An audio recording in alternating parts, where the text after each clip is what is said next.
a lot lately. Yeah. My mom. But no, nothing other than that. Not only was Jake not taking any mind-altering medication, but he had zero medical history regarding mental health issues. Bar Advil and Sudafed, Jake had barely taken any medication, ever. So the dispatcher moved on to the motive, much like detectives would do in an interrogation. Okay, is there any reason that you were so angry at your mother and your sister? I don't know. I wasn't. It's weird. Planning on killing for a while now. The two of them, or just anybody? Pretty much anybody. What would you do if you heard these words? In Jake's case, it seemed like they were coming out of the blue. He had a happy, loving, rich family. He'd even admitted he wasn't angry at any of them. Why? I don't know. I tell you, demons. I don't really like people's kind of attitude. Right. I think they're very,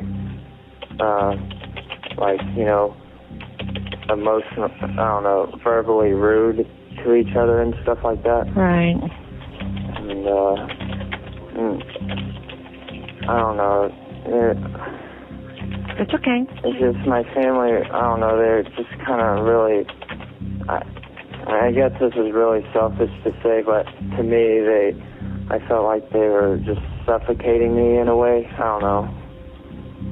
I think obviously, I'm pretty, I guess, evil, but that's, whatever. Okay. Sorry. No, don't be sorry. Talk about reasons for murdering your family. Being evil doesn't really sound like a rational, real-world reason. It sounds more like something out of a horror movie, but we'll get to that later. Were your mom and sister in their beds? No, this is really gonna mess me up for this, in the. Fuck. What? I saw that. This right here. All right. Where's your dad? He's out of town. Do you know where he is? Out of town? Washington, D.C. This kid. What's up, everybody? Welcome back. I had a problem with my computer real quick. The one that was streaming on doing different. Fuck. This kid.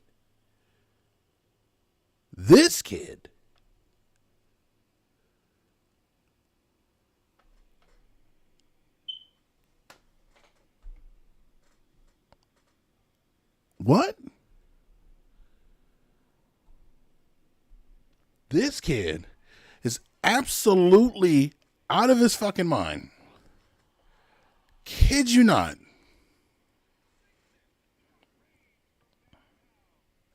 Absolutely. And then called 911 yeah, I shot my mom and my sister. Got in the head with a 22 revolver. Blew her fucking brains out. Like, what the fuck? Like, no, and he's paid. It wasn't even like, they were on amphetamines. They were struggling. That wasn't even the case here, madam. They was paid. And he went and shot everybody. Talking about this how paid they were. The grandparents lived across the street in a gated community. Boy, to the sweets. What's going on, Frank? Frank the Tank. Yeah, look, the motherfucker was finna go across the street to Granny's house. Blow her motherfucking brains out. Unbelievable. And then he called 911 so nonchalant. Like, hey, yeah, that's, I'm sorry that it's really evil of me. And just like it was nothing. What the fuck? I'm telling you, you best start talking to your kids. If you motherfuckers ain't talking to your kids, you're gonna learn the hard way. You understand me? Cause that shit was crazy. Like, I can see if, you was abused or something, okay? Let's say that. Those things happening. You know what I'm saying? But, bruh, like, you gotta be kidding me. You gated community, big ass mansion. Look at the story. This is what I was watching right here. This one right here. I was watching this right here. That's what this is. It was a story with that. When my computer turned off, man, you feel me? What's really going on? When the computer flipped out, I clicked that, and that's just the 911 call. He went to saying how the girl came outside, and he was like, "Yo, you're gonna have to join her. You're gonna have to join her," and he popped her in the head.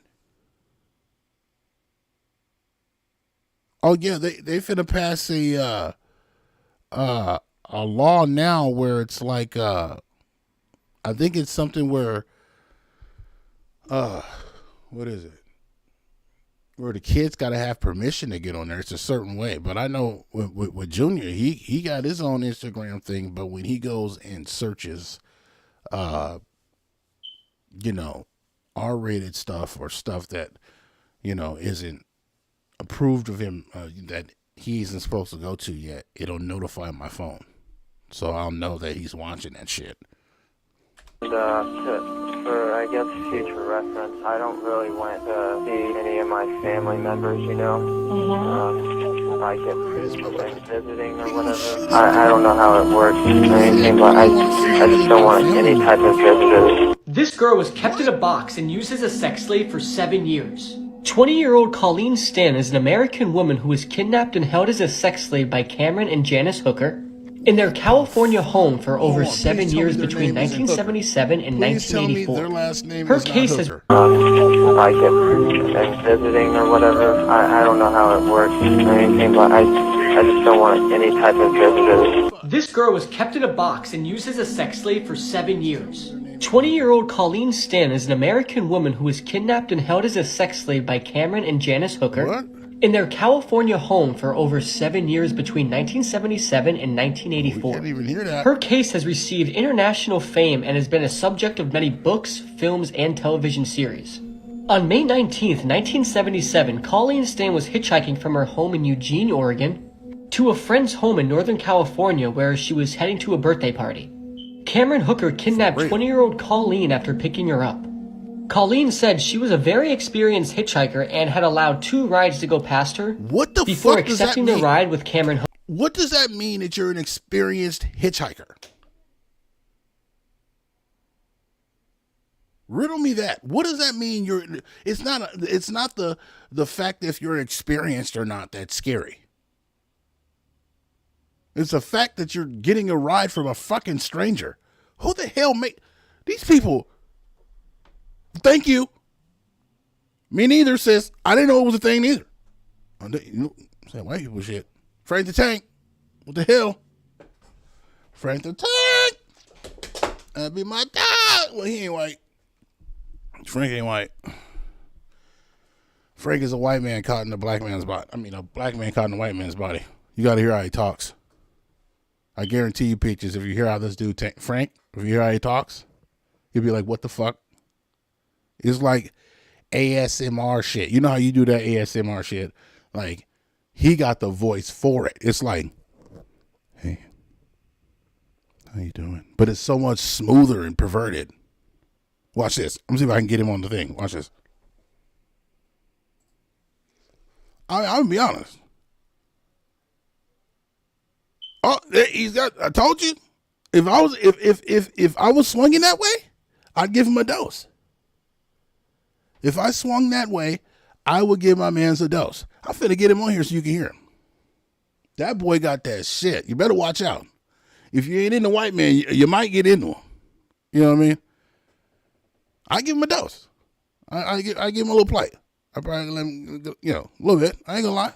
You know what I mean? I ain't gonna lie. He's attractive.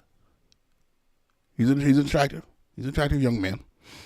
Give him my Stella shit. We call him. Hold up. See if I can get my dog here right now.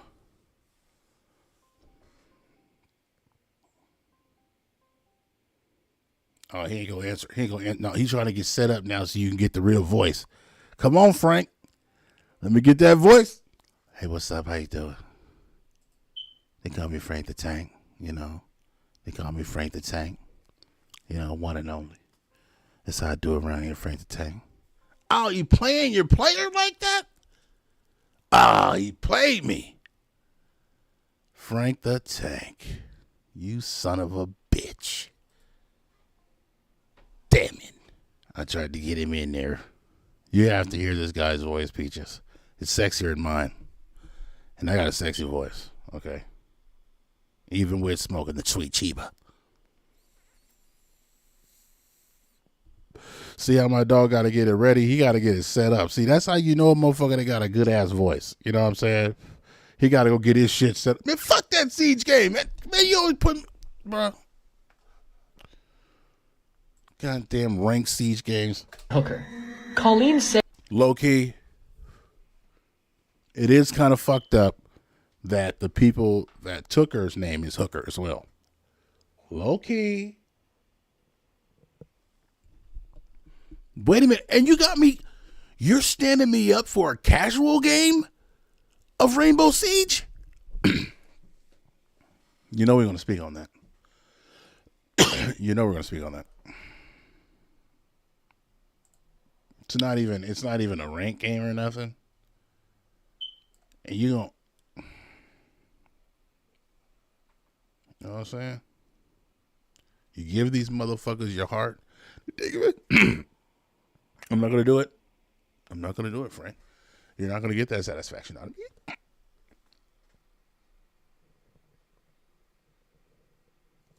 me. Said she felt confident climbing into the blue van because Hooker's wife Janice and their baby were in the car. They then stopped at a gas station along the way and Colleen went to use the restroom. And she said a voice told her to run out and jump out the window and never look back, but she never did, which she definitely regrets. When they left, they got on the highway and Cameron Hooker pulled over on the side of the road and put a knife to Colleen's throat, all the way until they got to an isolated area. Dang. She was then locked in a wooden box that was designed What? to prevent light, sound, and fresh air entering. After this, Colleen was tortured and kept locked in the box for 23 hours a day until she was given a contract and forced to sign herself into slavery for life in January 1978. Her kidnapper also said that they were being watched by a powerful organization called the Company, and if she ever tried to escape, they would torture her and harm her family. Colleen then became a slave and her new name was Kay, and she was forced to call Cameron Master. Cameron then started raping Colleen, and it was mostly consisting of oral rape. Cameron reportedly didn't want to have normal sex with Colleen because he considered that to breach his agreement with his wife. Instead, he raped her with objects. To avoid painful punishments, Colleen tried to comply with Cameron's commandments, which later led to her being allowed to go out to jog and work in the yard, and even help him with bigger stuff like an underground dungeon for more slaves. Even with an open door, neighbors, and a telephone, she never made an attempt to escape. What? Because her fear of the Company kept her from seeking help. Additionally, Stan was also allowed to visit her family by herself in 1981, but did not reveal her situation due to her fear of the possible consequences from the Company. Wow. Her family thought she was involved in some sort of cult, and they did not want to pressure her to stay in fear that she would stay away forever. The next day, Colleen returned for a second visit with Cameron posing as her boyfriend. Cameron feared that he had given his slave too much freedom and took her back to his home, where he locked her in the wooden box under his waterbed. She remained in the box 23 hours a day for the next 3 years.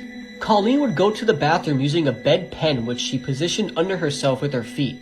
Once Cameron's children had gone to bed, he would take Colleen out of the box and feed her and torture her. Colleen was not allowed to make any noise and she had to stay still for 23 hours a day in the complete dark, with little to no air to breathe. In the summer, the box would get over 100 degrees Fahrenheit. In 1983, Colleen was allowed to get a job as a maid at a hotel, and Cameron wanted her to become his second wife, which was a turning point for Janice, who is his wife.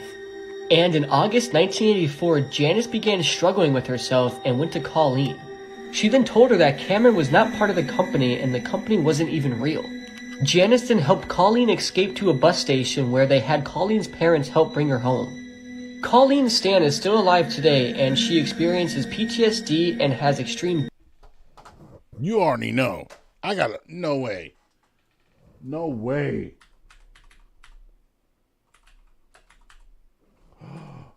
It's real.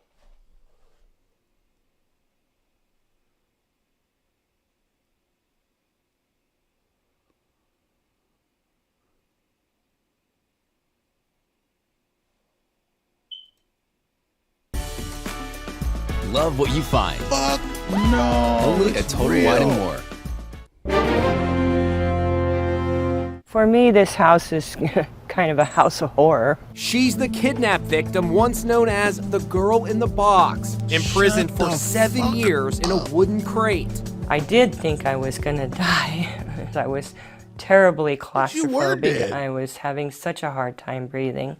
Colleen Stan was 20 years old when she was picked up while hitchhiking in California by a man and his wife. A scene depicted in a new movie called Girl in the Box, airing Saturday on Lifetime. So what's your name? Colleen. Colleen. Nice. Hi, Colleen. Colleen says she was driven to this house. Sometimes she had this appalling device locked over her head. Other times, she was held for 23 hours a day in the coffin. I just cried. Hey, you guys are okay with watching this, right? You know, I did put the parental advisory on there. I don't want anybody to, feel any way or anything like that. I know Frank the Tank's cool, but, you are a lady, and I want to be respectful. Meow. Girlfriend, I'm sorry. It happened again. I got involved. Out to God. I know that's right. For his help. And he gave you out of there, gal. I just felt so broken. I know that's so violated. Right. And he showed up. Colleen's abductor was a lumber mill worker, Cameron Hooker. Cameron was torturing me one time. He had me hanging up suspended in the basement.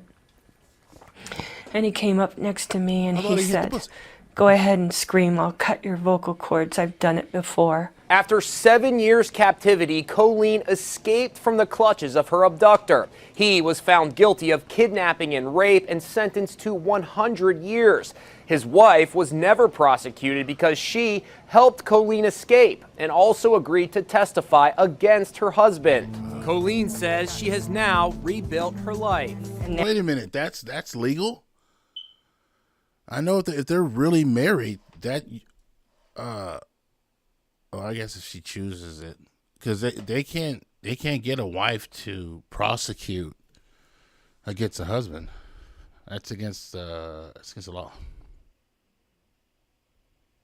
Well, let's see what's going on with some more, shall we, guys? I'm addicted to these now, I think. These are fucking insane. Imagine getting arrested for having a child with a dead body. Jennifer Burrows is a 26-year-old who was working at a morgue when she was arrested after a DNA test proved her child's father was a dead body she was supposed to autopsy. But it actually gets worse from here, because while Jennifer was working as an assistant pathologist at the morgue, she had relations with more than 60 bodies, belonging to men aged 17 to 71 years old. It can be thrown out. Wives, it can't. It's a certain thing where marriage people, they can't. Yeah, they can actually look it up.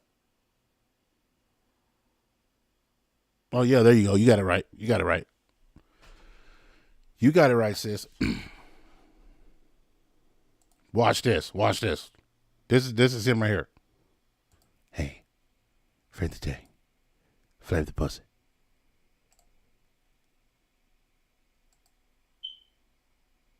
What's up, you simple Simon motherfucker? What'd I say? You hear it? Peaches, you hear it? Oh yeah.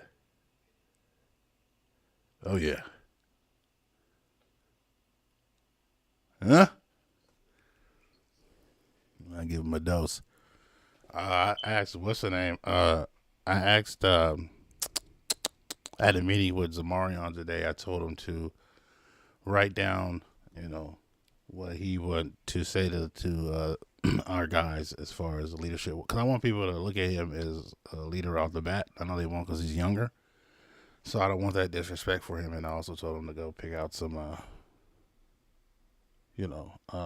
high command cars that he wants. Buy them for him.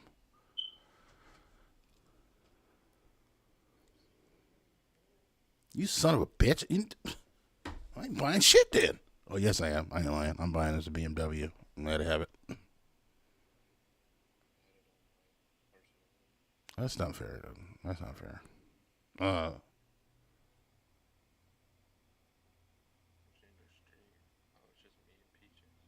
Yeah, right now. I'll be on here for a minute, though. I found one dog with a box Chevy. Oh, my gosh, bro. The box Chevy is official. And then I think I'm just going to get the necklace just for the stream, with the Next World RP on there. And then get the Next World below it. You know what I mean? So it'll be be the Next World, and then we have the chain up top with the logo. It'll be $25. Already got them making that right now. And then when the lady get home, send that to you so we can get that PD office. I have it all written down right here. And can you look for some black hair? Yeah, some black hairstyles besides fucking cornrows? Get a fade or two or something? The youngin' ain't been in there because he was like, hey, have we got our EUP put in there? Like, where the fuck have you been at? That shit been in there. Speaking of which, I gotta end the stream probably at a good 12 so I can get in there and do the numbers. She did this for 2 years until it led to the birth of her son. Her son's father was a 57-year-old. Time out. Oh, your little work went on there, huh? Yeah. You see, Peaches, my dude, then got a girl that fell in love with him over the voice. Could you imagine? I don't know about anybody else, but I'm motherfucking hating.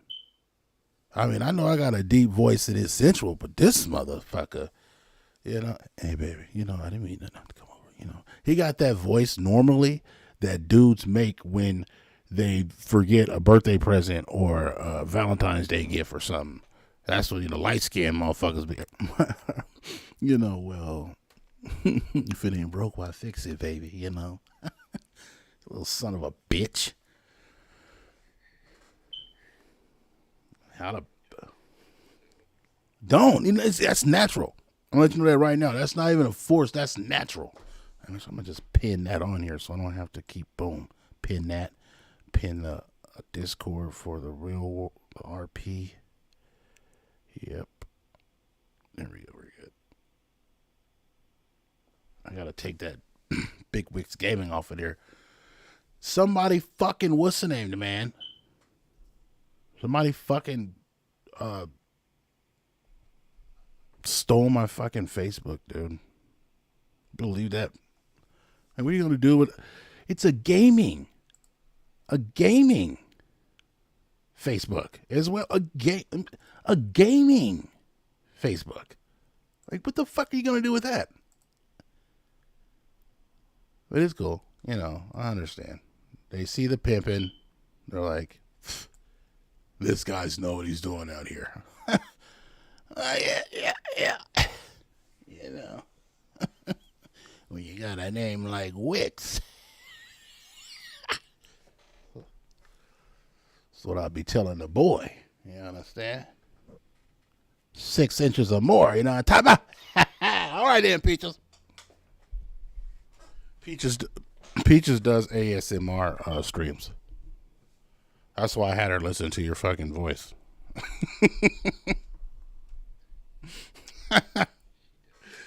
Yeah. She does. You might have you as a fucking guest or some shit.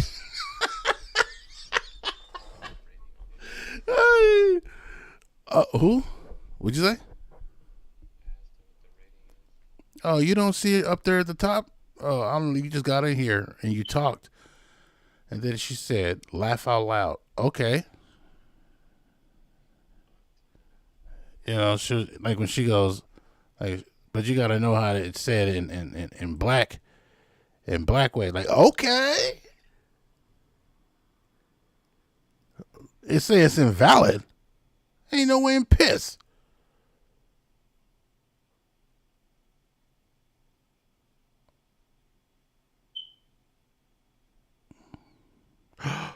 What? I guess I'm gonna have to change that because I don't know why it's like that. Well, that one, the RP one isn't. That's normally one I'm always in, but the other one is for the podcast, which I'll fix that soon. But mostly I'm in the one with, the fellas. We're normally kicking and hanging out, shooting shit and swallowing spit. You know what I'm saying? But I thank you for telling me that, sis. I need to get that. Yeah, what the fuck? I don't even know how that would happen when I haven't even been messing. I'm going to fix that right now. Excuse me while I attend to something so you guys aren't getting false information. Because I love you all. Especially the threat. He said, what do you rate his voice? Is it creamy on the insides or you'll pass? Oh, disgusting. Goddamn well, I'm nasty. Oh, she said, it's fine. Oh, you're being modest. Come on. I know you're milking. Are you only saying that because you know it's a white man? I told you, that's a black man in a white man's body. Complete Negro tendencies. The only reason you don't really hear it is because he's a teacher. See? He's a teacher. You know what I'm saying?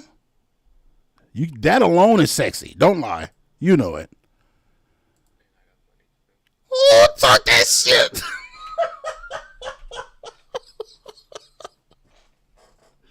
Oh, man, I love it. I fucking love it, dude. Oh, man. Period blood. I'm trying. Yeah, man. He just started his own listening.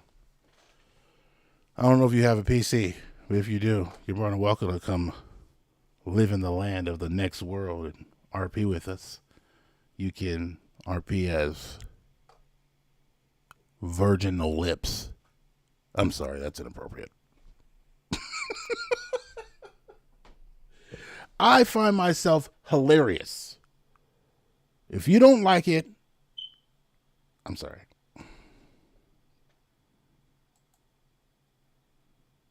Can I send you the link to your Discord? How would I have the link to your Discord, madam? I don't have, sorry. Were you trying to be funny? I think you're,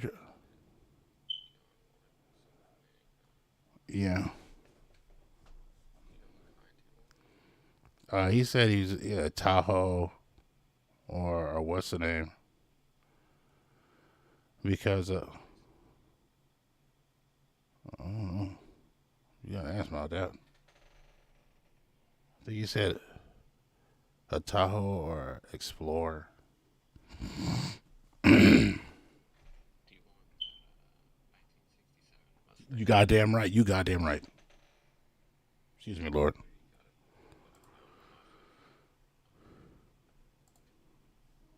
You god darn patootin', fam. Sure do.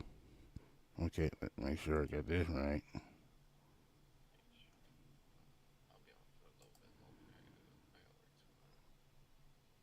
Oh, yeah, work tomorrow?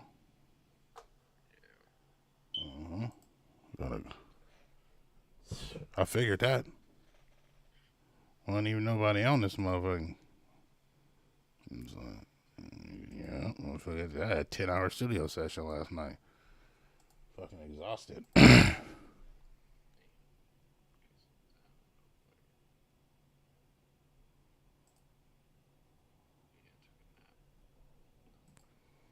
Oh, you said you took a nap? Well, I would have took. Fuck yeah. Did your TA come today? Did you have your assistant that you usually have come with you? You said you usually have an assistant.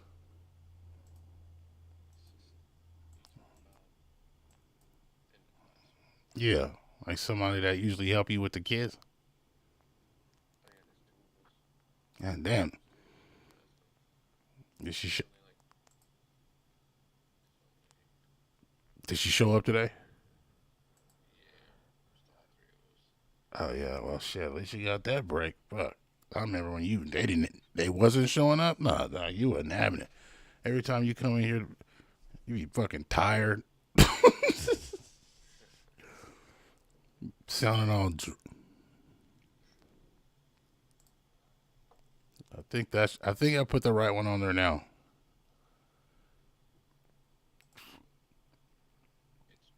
Hmm. 19? Is that more than you had last year?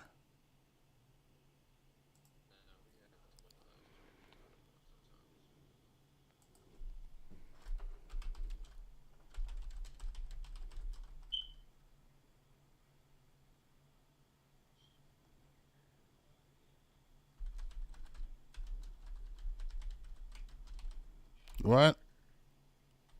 Damn it. Maybe I should go look at the other one. I just put the new one up there. I mean, you gotta wait till probably the thing cycles back around. But I didn't know that you can. There's a 7-day fucking invite link, and then there's a what? Wait a minute. So you just want to be fucking with Discord like that? That shit is like, what? Well, what the? Lord have mercy. Do you do that on purpose?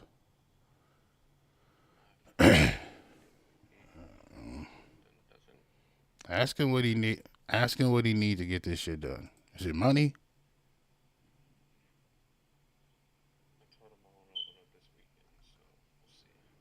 Bro, I'll happily, if it means getting this shit done, dog. I'm trying to stream this shit, get it popping. Motherfuckers leaving this shit. The dude that came in there, he could have came talk to me. I'd have probably see what he got. I'd have put you in a fucking 03 or something. Yeah. If you was good at what you're doing. But if you came in here on some diggity dickens, you need a fat one. He just randomly jumped in. I was like, what's up?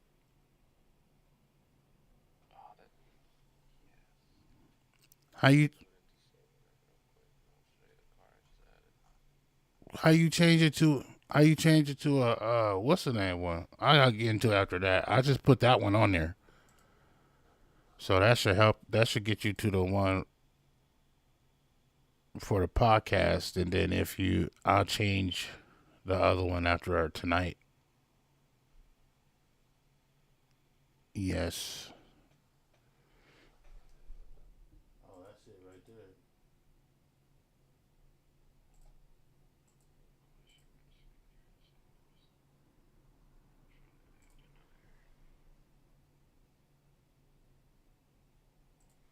I know.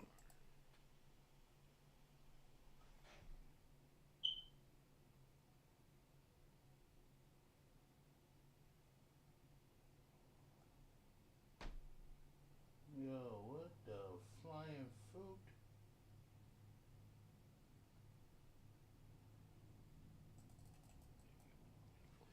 Damn, dog, but you ain't fucking letting me edit that shit. I see where it says to do the thing, but it don't let me edit it. Yep, figure that out. Not right now.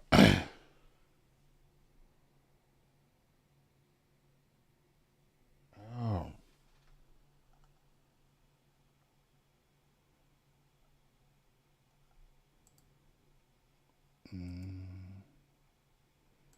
She don't lie.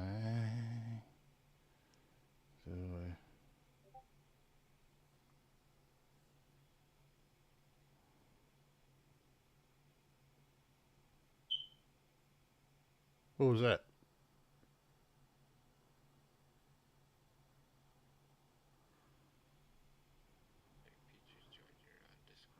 Yay! Peaches, that is a homie, that's for sure. Now I gotta figure out how to make that shit so it don't change tomorrow.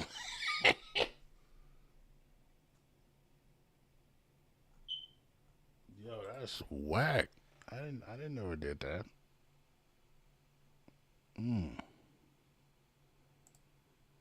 That's awesome. I think. I gotta start doing this shit where people leave. They want to see fucking what's the names. I'm over here working on this damn thing. Fuck that. Okay, let me get off this shit. This is how we want to do it.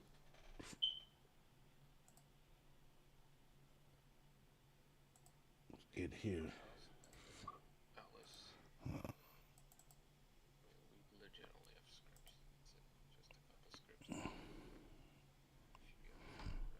Oh yeah. Well, I'm bro. You might get an all-nighter from me. Her child's father was a dead body she was supposed to autopsy. But it actually gets worse from here. Because while Jennifer was working as an assistant pathologist at the morgue, she had relations with more than 60 bodies, belonging to men aged 17 to 71 years old. She did this for 2 years until it led to the birth of her son. Because I'm gonna do her that. Her son's father was a 50. I'm gonna have a pre-patrol thing with my guys to, yeah.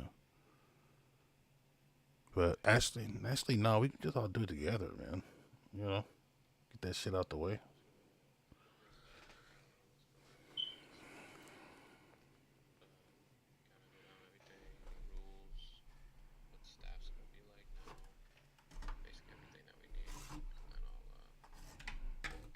I see another motherfucker ask for a staff position again.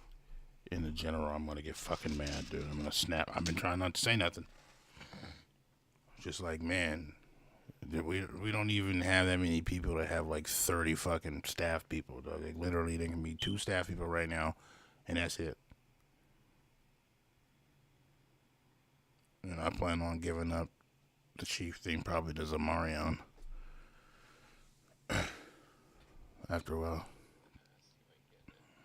Back. Nope. No. Yeah, that's true. Yeah. I might run that too. Yeah, you want to do that free thing. It ain't harsh. Everybody ain't gonna be more dedicated to this shit than people that actually, you know what I'm saying? Put their blood in. So this lady's stealing babies.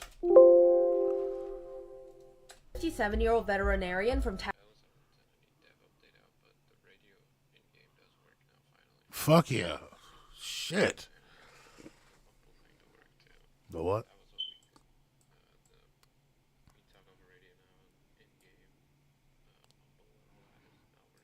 What is mumble? Oh, you talking about the proximity chat?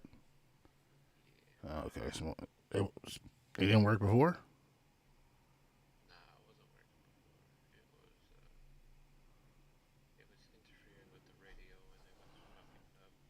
But you can just change. You can just change it though.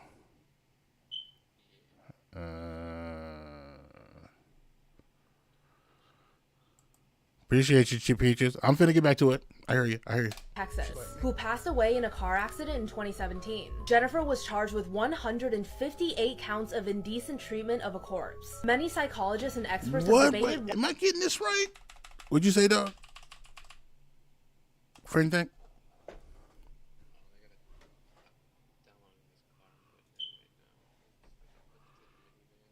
Oh my God. Hey, do you have that charger in there? Cause I got some old spawn codes. That charger that I always have.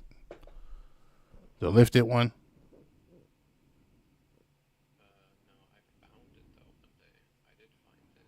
Oh, I'm gonna say I got the damn spawn code to it, so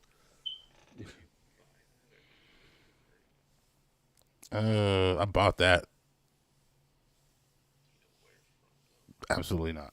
I don't.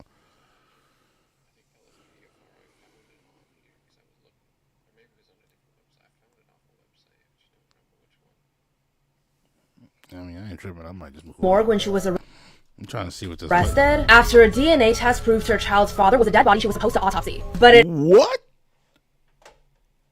actually gets worse from here. Hold on. Arrested after a DNA test proved her child's father was a dead body she was supposed to autopsy. Her baby's father has. Wait a minute. The baby has the DNA of a body that she was supposed to. Did she fuck the dead body? Is that what we're saying here? Because the guy's dead. So the baby has the DNA of the dead guy. Did she have sex with the dead guy? Or am I tripping? Peach, am I tripping? Is it a Yola? Also in the Discord, if you see have any suggestions of topics that you would like to see discussed or even be in on discussing yourself, please feel free to tap in. You know what I mean? Leave it in on the list.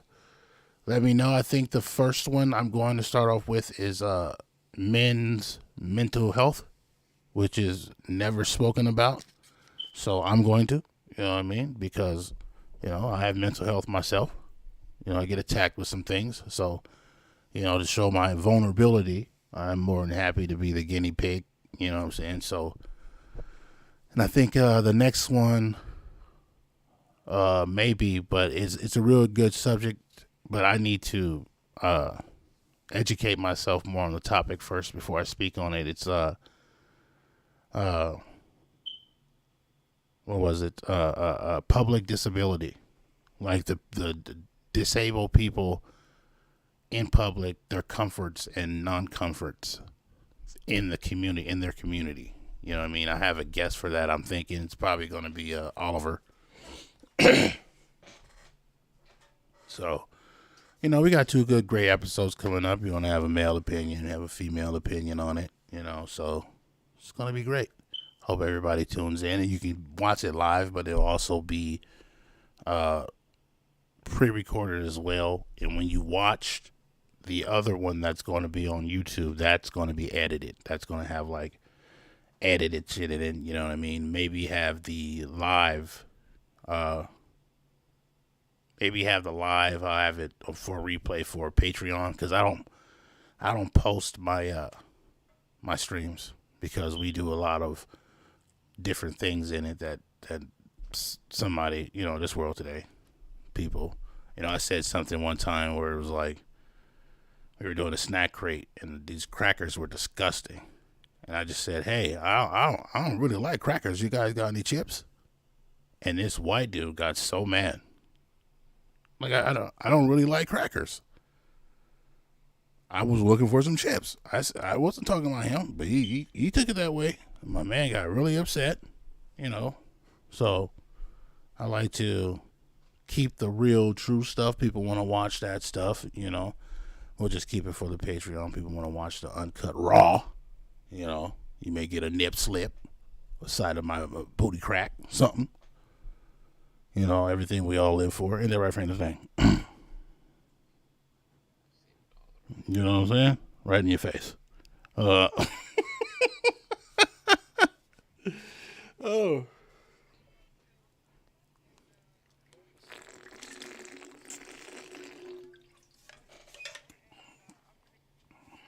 Yes, indeedy. I think that's the first time I've ever seen Peaches ever seen you on your camera. But it actually gets worse from here. Because while Jennifer was working as an assistant... Yeah, I was watching streams. Mm-hmm. Do ask him and stuff. She'll post different people's streams and shit.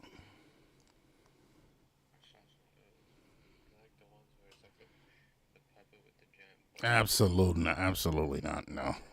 No, fuck no, dog. Assistant pathologist at the morgue. She had relations with more than 60 bodies.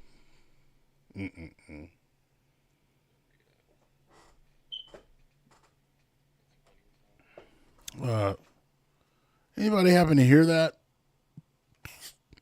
Or maybe I was hallucinating, because I could have swore that she said she had sexual intercourse with over 60 dead bodies. And you stopped streaming. Oh, yeah? Man. Well, what's sending nothing but prayers of fast healing and peace your way. You know what I mean? Like, even that, if that's something you want to talk about on the podcast, we can talk about that. You know what I mean?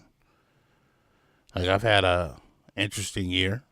Not this year, but, you know, my last year was pretty, you know, heavy. You know, I lost my dad, my little brother, my cousin, and almost lost my twin brother all in the same year in a 3-month period. Crazy. Could have been more than that. So now man, if I think it in my head and I want to do it and I think it's obtainable to do it, guess what?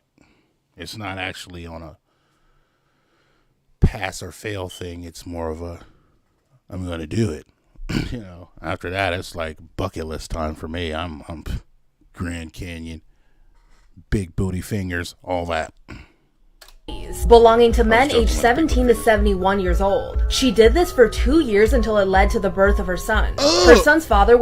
Wait a minute. You can have an orgasm dead? You're gonna have to look that up for me, Peaches. I don't know if that's true, dude. She was doing it for that long until she got pregnant? By who? Who she get pregnant by? A dude that just got in a car accident because the semen was fresh? What the fuck? Ew. What in the cock? She did this for 2 years until it led to the birth of her son. 2 years? Bitch, you know, your box ain't no good. That thing stink. I know it. Tell my friend thing. Her son's father was a 57-year-old veterinarian from Texas who passed away in a car. What happened? What about it? Dang it. Oh, yeah, take that shit out.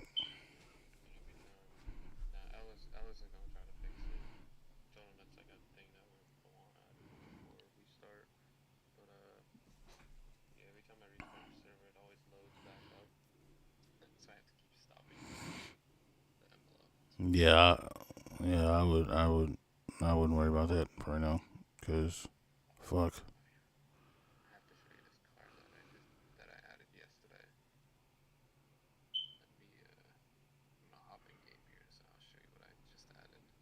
Okay. Her son's father was a 57-year-old veterinarian from Texas who passed away in a car accident in 2017. Wait a minute, what? The baby's dad died, and he was a veterinarian? So she out here fucking gay people now. You know he was gay, being a veterinarian. Come on now, cut that crap. Y'all know it, I know it. Jennifer was charged with 158 counts of indecent treatment of a corpse. Many psychologists and experts have debated why someone would do this. The reasons range from curiosity to severe mental illness. Some even believe Jennifer was suffering from psychosis. Alright, after all that, I don't really know how to end this video, so stay safe out there and follow for more. Okay, I've been seeing this all over my For You page and I need to talk about it. This can give you quite the jump scare if you're not expecting it. This woman named... Okay. My wonderful assistant sent me some information on the females getting pregnant by dead bodies. How long you ejaculate after death? How long can you ejaculate after death? According to the current literature, PMSR should be performed within 36 hours of death. Wow. However, our case demonstrates that viable sperm can still retrieve up to 106 hours postpartum, contradicting this recommendation. In the heart, rigor causes contractions of the ventricles, which may be erroneously interpreted as venicular hypertrophy, basically horn. He gets horny. The rigor of the dartos muscle in the scrotum may lead to the post-monitory ejaculation of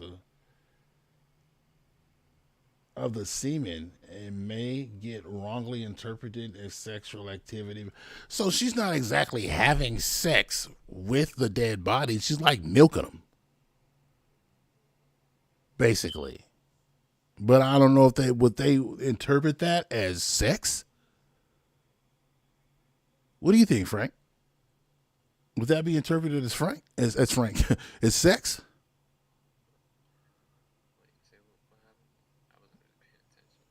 Oh, my bad. Well, this lady on here, she got counted with, she was basically using the sperm from dead people, like having sex with dead people, and got pregnant.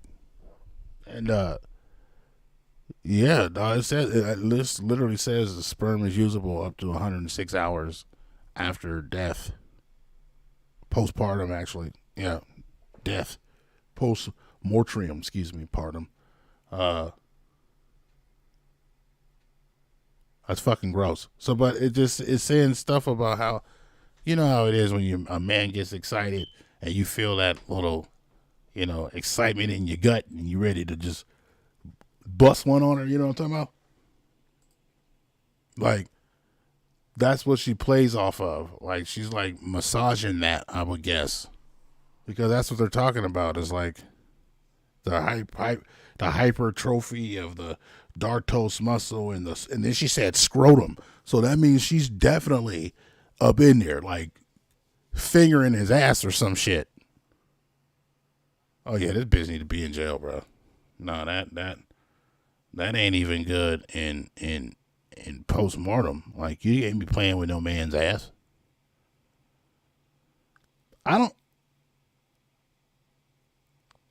Well, if you kind of look at her, I can kind of see why she would try to take a dead man's kids. She got a touch of jaundice. You know what I mean? A little bit on the spectrum. You know what I'm saying? She like zipped the jacket up, up to her neck and then cracked her smile with a little bit of drool out. She could pass with a disability. I could. Maybe if he was rich. The fuck does it mean if he's rich? Look at that. You ain't getting none of that money. You ain't getting none of that money. I wish you would come up to his family members after you're like 30-something weeks. Like, yeah, this is his baby. Hey, man, when'd you guys meet? Was you going to give her the damn, what's her name? Yeah, go ahead and give her the date when y'all met. The day he died, you met him. What the fuck? That bitch definitely going to jail. It has happened. Oh my gosh.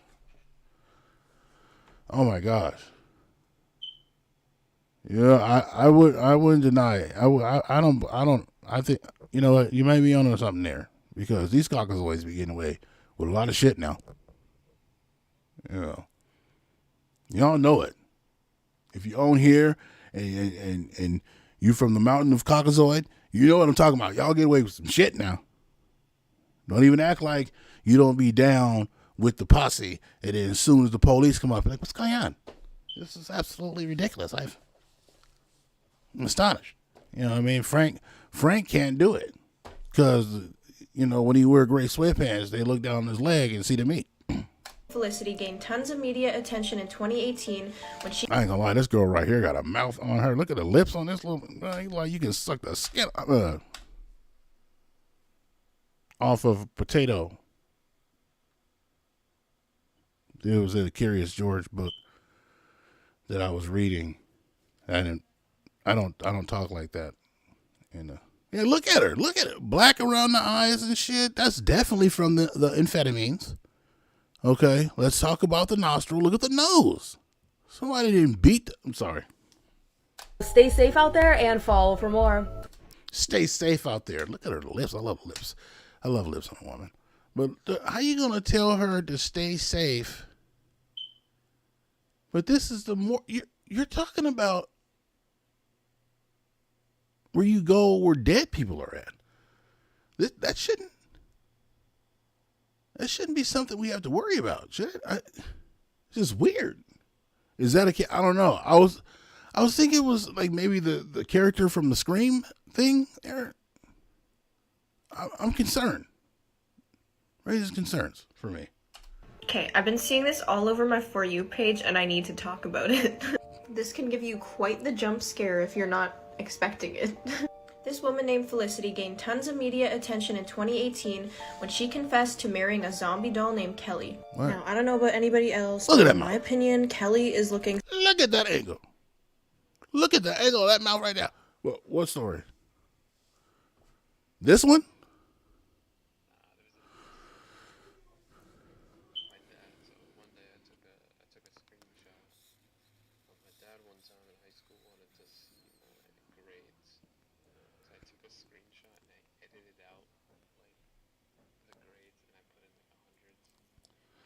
Wow.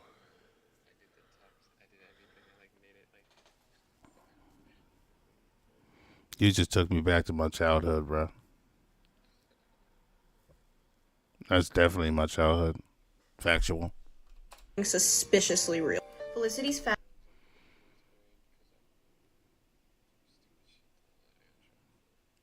You were forcing a signature. Wow.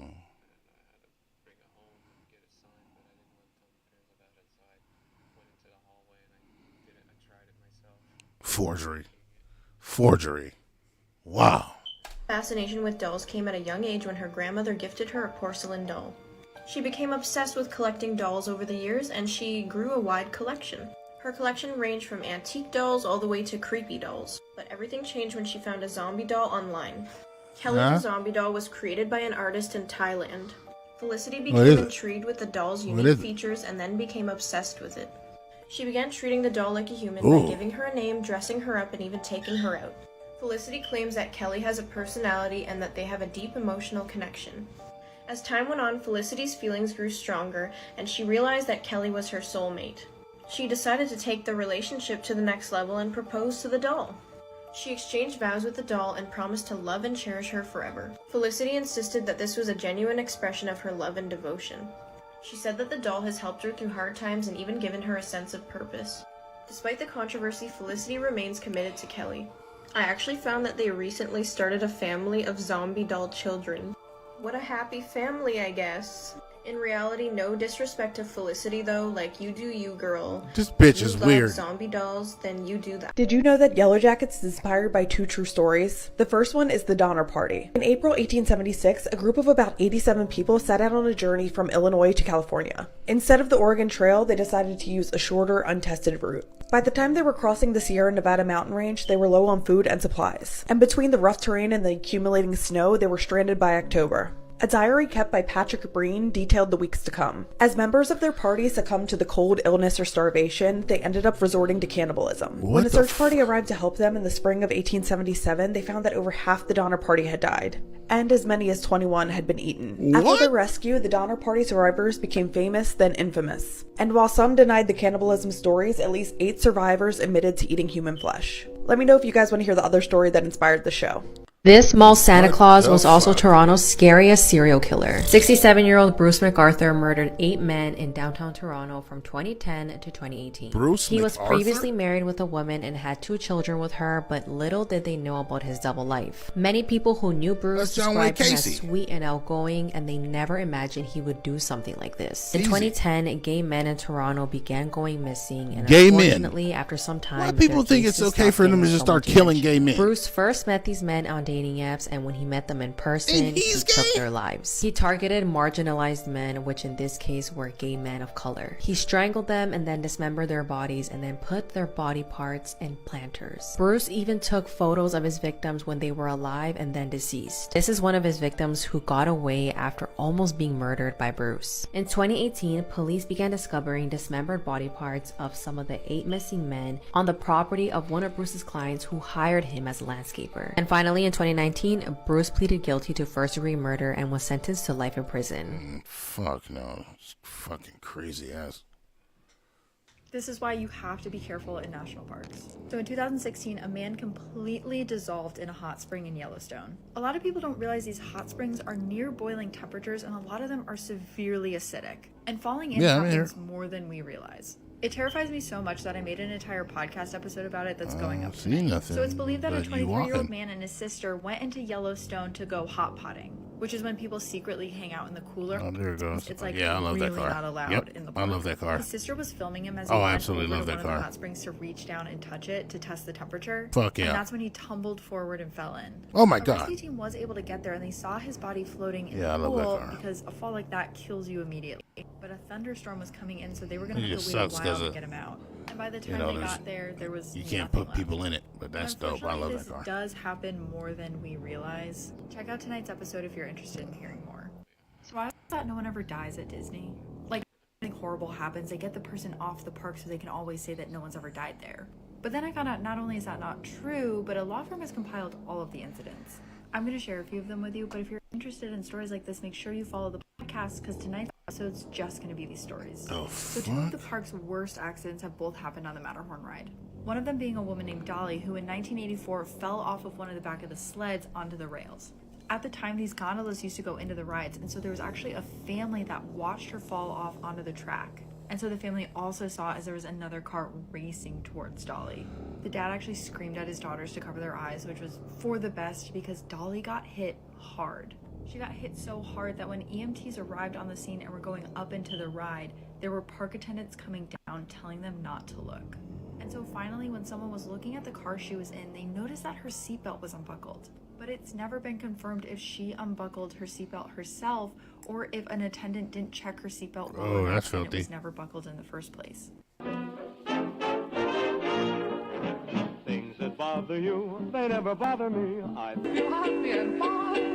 I will be showing the video, but nonetheless, hi, my name is Ethan, and here's everything you need to know in under 1 minute. In September of 2017, 31-year-old Laura Wallen vanished into thin air. Her boyfriend Tyler Tessier had played the part of the worried boyfriend desperate for answers. However, he was living a double life. He had a fiance, and he feared that Laura would expose her pregnancy. The night of her unaliving, Laura texted her friend and stated, "Tyler has taken me to an open field in Damascus. I'm not sure why we're here, but it's in the middle of nowhere." Her body was found a few days later. Sam and Colby eventually uploaded a video where they were in the same area at the same time and they captured a woman begging for help. Here's the video. I haven't seen nothing. You get that? Yeah, I got that. Somebody is screaming. Someone's screaming bloody murder. Whoa. Guys, what the you hear that? Yeah. That's filthy too. What do you guys think? What the fuck? Have you ever heard of America's first serial killer? Herman Webster moved to Chicago in 1885 and actually ironically changed his name to H.A. Holmes after, you guessed it, Sherlock Holmes, the detective. Holmes had quite a bit of medical knowledge, so he opened up a pharmacy near Jackson Park, which actually became the spot of the World's Fair, where he ended up finding a majority of his victims. Holmes purchased an empty lot and turned it into what is known as the Murder Castle. Holmes created this so-called castle with booby traps and a complete labyrinth that made it almost impossible for any of his victims to ever escape. This murder castle had soundproof rooms, booby traps, and trap doors that would even drop you unsuspectedly down into the basement. And once you made it into the basement, you never made it back out. Inside the basement was acid vats, quicklime, and a crematorium for him to easily and quickly dispose of any of the bodies. But That's nice Holmes lights, finally but made a this wasn't my mistake when he thing. murdered his assistant and his few children, but the police actually ended up finding the body of one of these children, leading to Holmes' arrest. Once arrested, Holmes claimed to have murdered over 200 people over the span of just a few years inside this murder castle. He even went on to write a book about himself, and in it he wrote, "I cannot help that I am a murderer no more than a poet can help the inspiration to sing." Finally, Holmes was hanged for his crimes in 1896. Wow.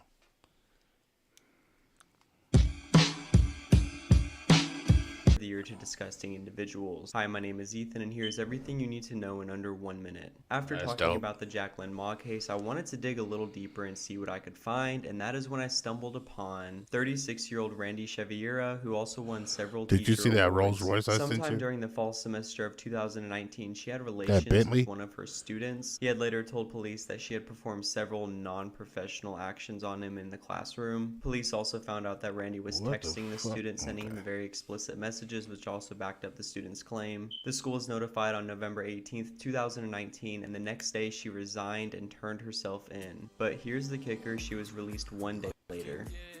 This had to be a horrific way to die. It was just an ordinary day in London, February of 1983, and a plumber named Michael gets a call to go out to a location called Cranley Gardens. The tenants were complaining of a horrible smell, the toilets weren't flushing, the pipes were backed up, so Michael shows up and he removes one of the covers to the drains by the side of one of the houses, and he looks down into it and sees a pile of what looks like a slimy, flesh-like substance with little pieces of bone sticking out of it, and he immediately goes, "This ain't right." So he calls a supervisor. Supervisor shows up and takes a look, and they say, yeah, let's call the police right now. And while they were waiting for the police... Wait. So that guy that you just saw, that was a game called, I have that game, The Devil in Me, where the guy's killing those people in the fucking hotel. And that's like one of the first fucking scenes is this dude gets his fucking, he walks in his girl in the bathroom, stabs the shit out of her, and then he tricks his friend to go, not friend, but tricks another one of these guys to go into this small ass room where he gets melted by a fucking shower of shit. That's crazy. What the fuck is that? A boat?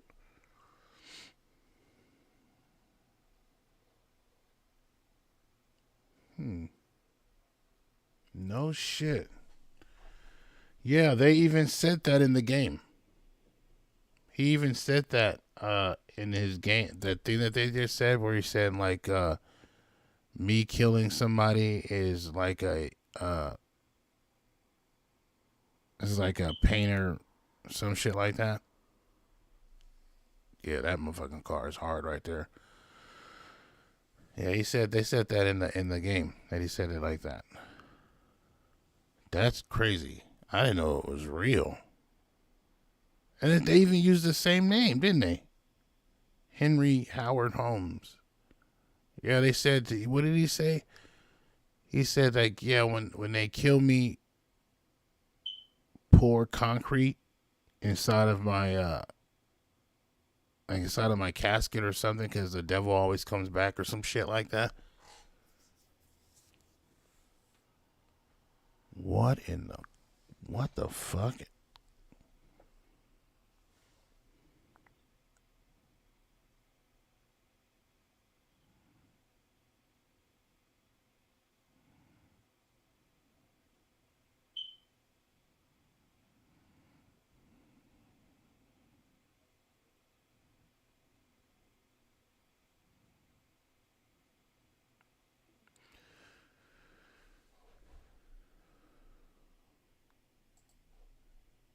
Uh-huh.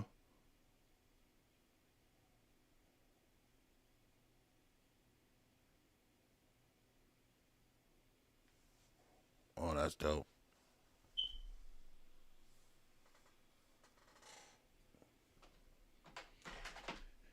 Yeah, that's dope. That's hella dope.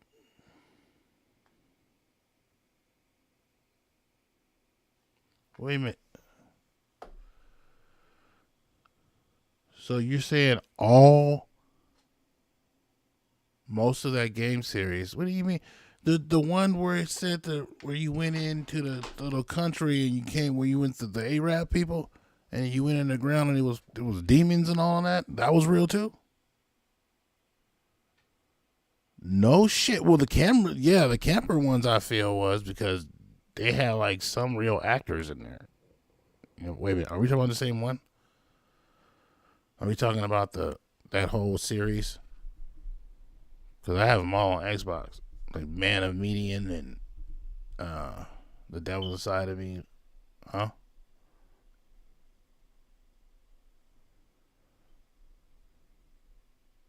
What?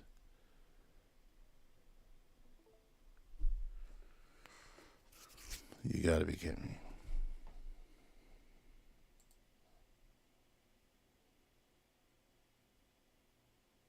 That is it. That is it.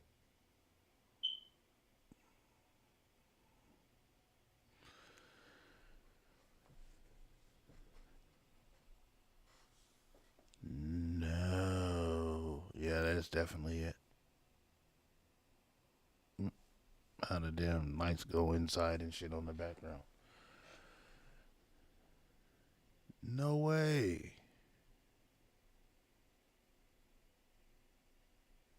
That one actually looks better than the other one. I never would have thought that. To arrive, Michael looked at one of the tenants. To be honest with you, it makes me want to play the whole series again. Even the one where they in the bus. Wait a minute, the desert one where they fell through the damn thing and they was in like a temple and nah. Where you see that at? I think you lying now. I think you just trying to.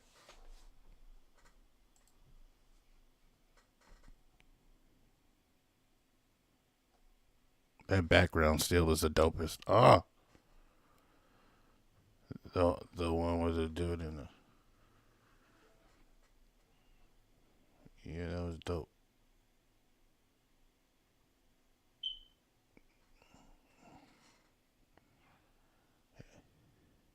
Yeah, that looks like mine.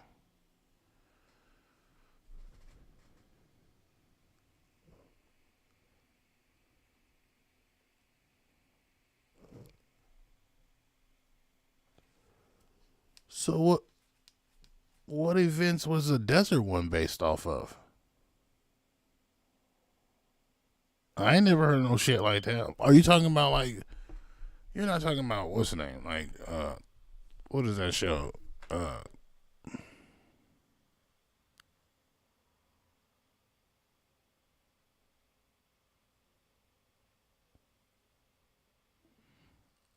Whatever. I still lust you.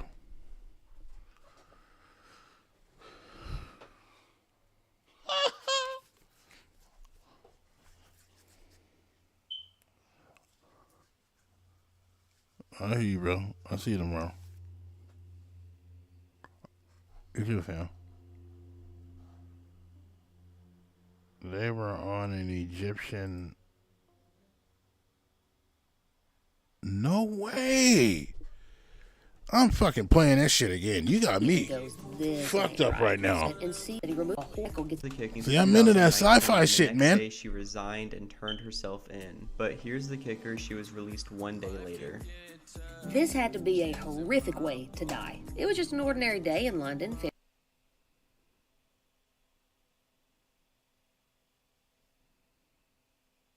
Wait, that's the music from the video?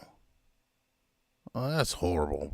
February of 1983, and a plumber named Michael gets a call to go out to a location called Cranley Gardens. The tenants were complaining of a horrible smell, the toilets weren't flushing, the pipes were backed up, so Michael shows up and he removes one of the covers to the drains by the side of one of the houses, and he looks down into it and sees a pile of what looks like a slimy, flesh-like substance with little pieces of bone sticking out of it, and he immediately goes, this ain't right. So he calls a supervisor. Supervisor shows up and takes a look, and they say, yeah, let's call the police right now. And while they were waiting for the police to arrive, Michael looked at one of the tenants and said, that flesh almost looks human. And one of the tenants actually replied back to Michael and said, no, it looks like somebody's been flushing their Kentucky Fried Chicken. However, it was not Kentucky Fried Chicken. Police arrived on the scene and confirmed that the flesh was in fact human. They do a little investigating and realize that the flesh had been being flushed from the top floor. So they go up to the top floor and they knock on the door of a tenant named Dennis Nilsson. Dennis opens the door and the police confront him on the matter, and at first he acts completely shocked. You already know.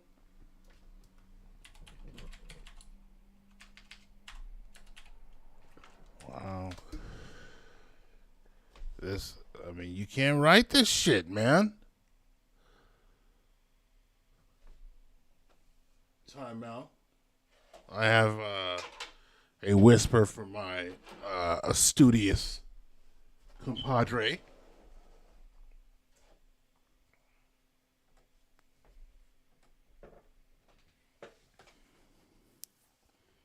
Coach Alice, okay?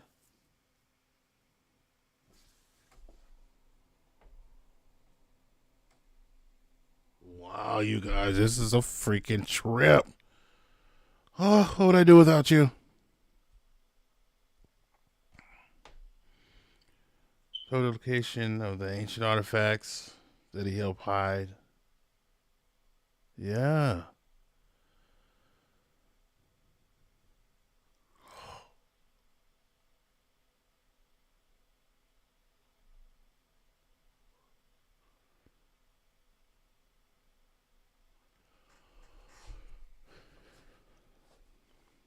Did they just switch up the dates? Because it looked more... Well, no.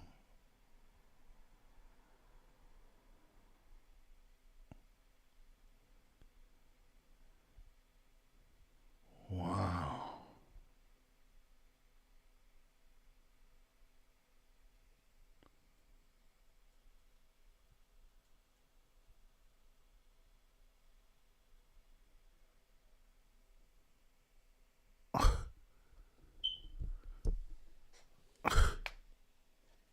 I'm floored, dude. I am floored. Because I really was like... For me, this house is I was like really into that. Like, after I played the first game, the Man of Median from that little... I went all in. Like, I played him right... Because you're not even really playing a game. To be honest, you're not even really playing a game whatsoever. You're just playing, and watching the shit form around you. I don't know if you played any of the game. We probably have. But it's fucking me up right now, dude. This is totally fucking... But after a little pushing and prodding from the police, Dennis sighs and he goes, it's a long story, and it goes back a long time, but I'll tell you everything. I need to get it off my chest anyway. As the police drove to the station with Dennis Nilsson in handcuffs in the back seat, the officers said, so what are we talking about here? 1 or 2 bodies down there? How many people did you flush? And Dennis just coolly goes, 15 or 16. As it would turn out, Michael the plumber unknowingly led police to a serial killer who makes the Jeffrey Dahmer story look like a nursery rhyme. And just as Dennis had mentioned earlier, he did have a lot to get off of his chest. He explained that he started out trying to have normal relationships and he didn't want to kill people. See, I never understand that. Why are they always gay? They're always gay. Serial killers are gay and then they're killing gay people. I don't understand that. Like, what mind concept is that? Like, what are they thinking? Are you thinking they're easier targets because, they may be fragile? I know for a fact that, the gay individuals I know ain't no suckers. You know what I mean? Like, they whoop your ass. I mean, to be honest, I mean, the gay dudes I know will let you have it. A homo. You know what I'm saying? Like, I don't know. It's always that. It's all like Jeffrey Dahmer. All of those guys, they were all gay. It was always a thing of them being gay. It's weird.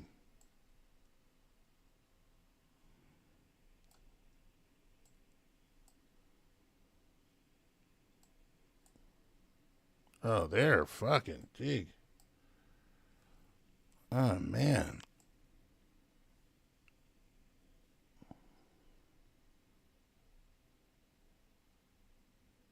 Hey, what's up, man? How you doing, bro? I'm doing good. Just having conversations, chilling, reacting on some stuff. Just having a good, a good little stream here. Welcome. That just weird to me.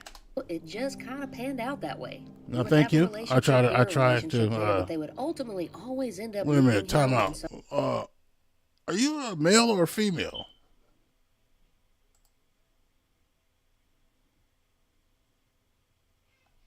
I know we've had conversations before. Yes, we have.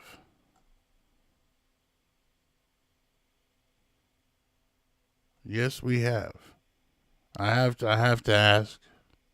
I remember you're from Germany. I remember that. I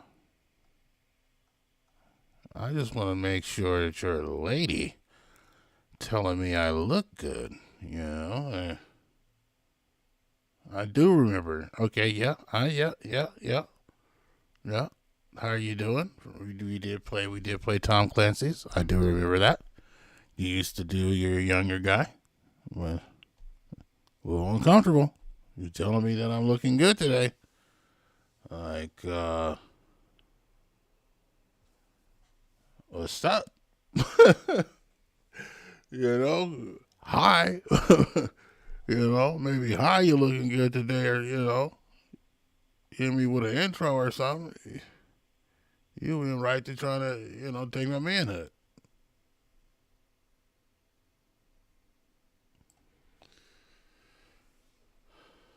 Oh, I appreciate you, man. Appreciate you. I try to look real freshy McFresh. So he finally found a way to get them to stay.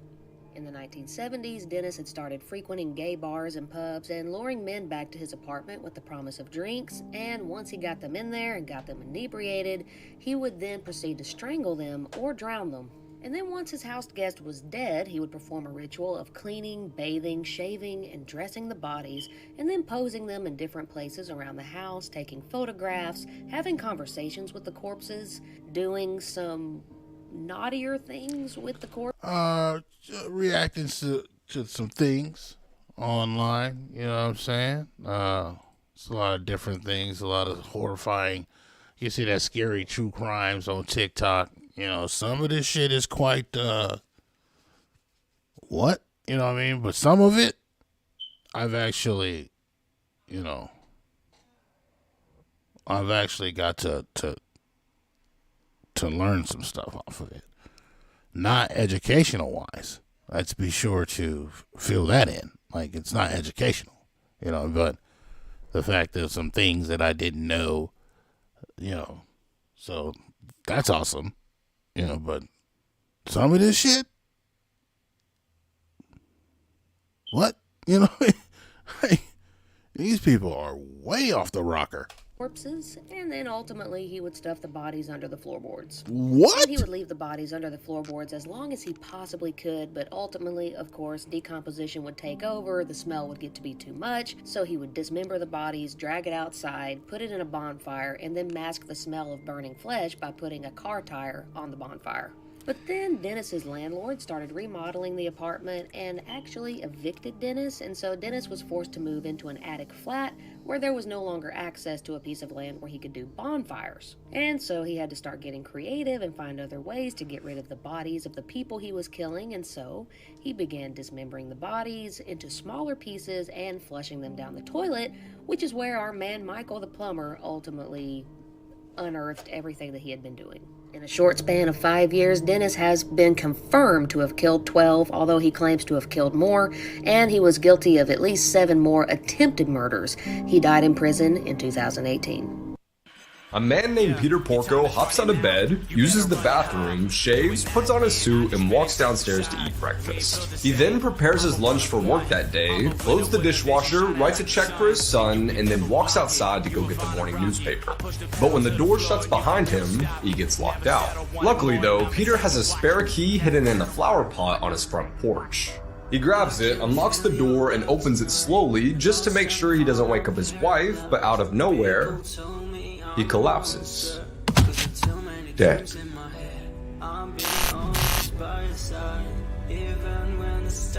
What? Peter and Joan Porco are your typical modest family that live in a 2-story home in New York. They have 2 sons. John, who serves the wife poisoned his ass. Fucking bitch.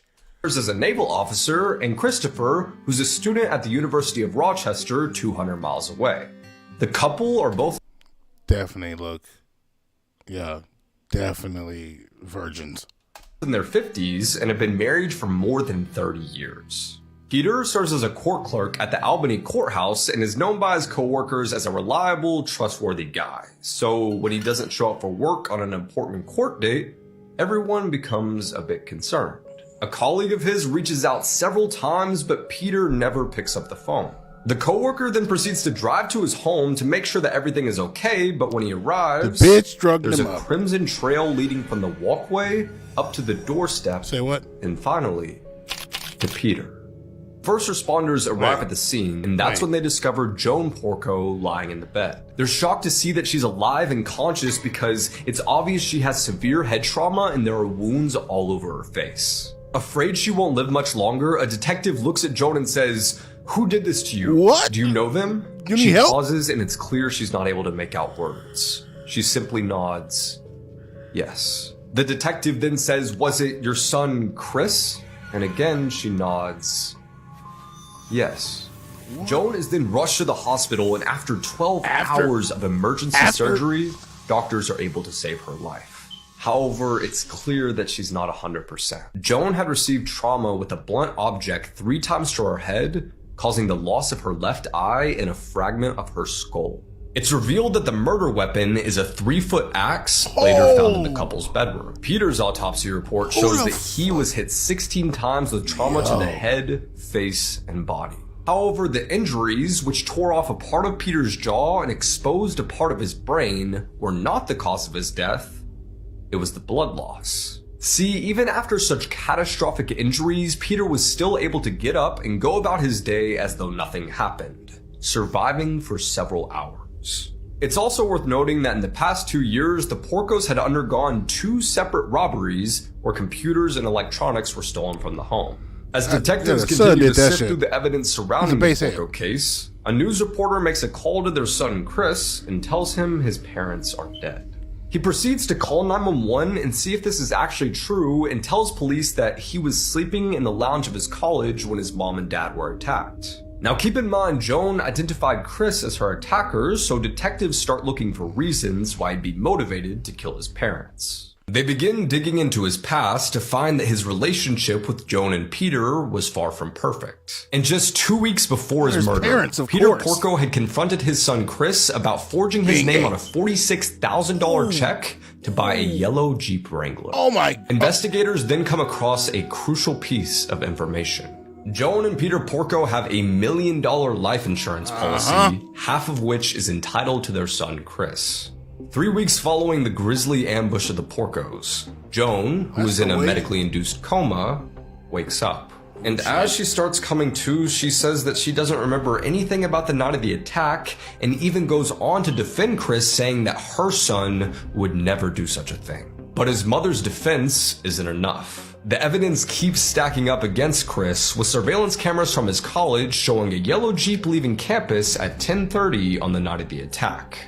The vehicle returns the following morning at 8:30, and a pair of New York toll booth operators also report seeing a yellow Jeep between the time he left and returned to campus. And when students and staff are asked if they'd seen Chris on the night of his father's murder, no one reports saying that he was sleeping. bro, like, why did he do it so vulgar, though?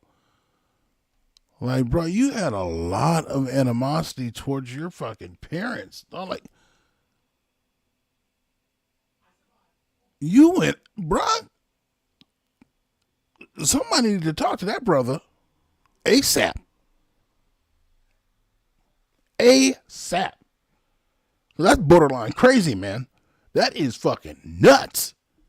In the lounge of his dorm. Also, if you're still wondering how Peter was able to go about his day with a chunk taken out of his brain, I have your answer. Basically, the paleocortex, the part of the brain responsible for daily tasks, wasn't actually injured during the attack, turning Peter into a real-life zombie, able to go about his day until eventually he bled out and died. A year later in November... That's crazy. So you telling me he was just walking around with his whole head open?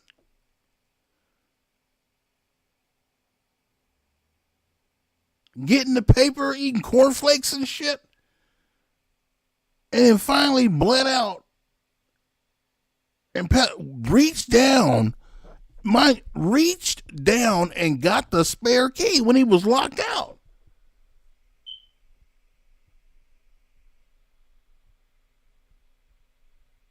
Holy shit. So when did he initially get hit?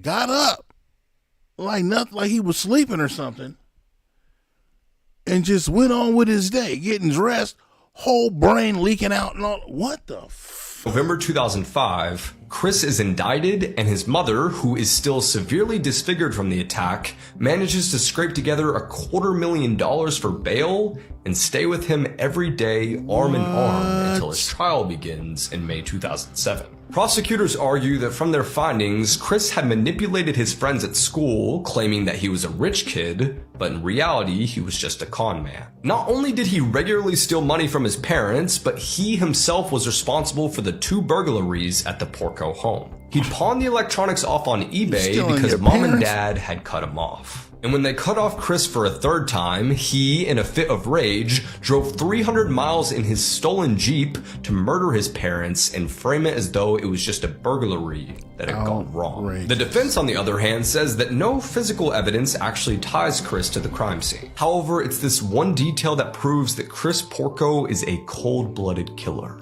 On the night of the attack, someone had used the family's 4-digit passcode to enter the home and turn off the alarm before smashing it. On May 24, 2007, Chris Porco is sentenced to 2nd-degree murder and attempted murder, being sentenced to 50 years in jail. Prison. Just how was Chris able to look his mom in her disfigured face and lie? Okay, there's 2 things wrong here. We're going to start with one, is that how the fuck is this dude going to sit on here and go, how is he going to look at his mom's disfigured face? First, off top, that's foul. Okay, that is foul. That is wrong, and all kind of disrespectful to that lady. Okay, but what I want to know is how you just gonna single out Chris. Okay, what about the rest of us? What about the rest of us? We gotta walk.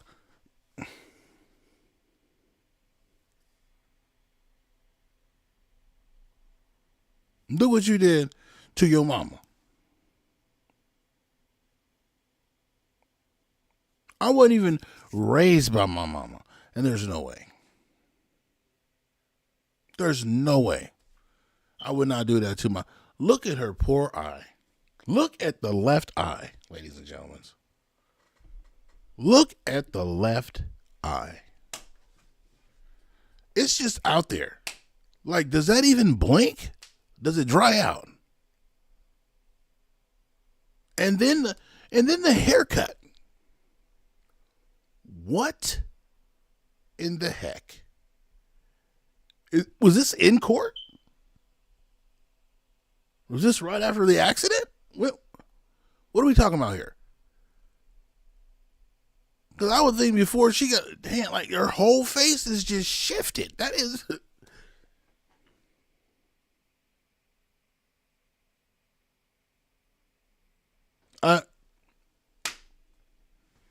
Damn. Damn. And lie to her saying he wasn't the one. Hell no. Look at that photo. Who's in charge of taking the pictures? Who's in charge of taking the pictures? They would be fucking fired. Oh, my mama, they would be fired. Because that is foul. What is happening?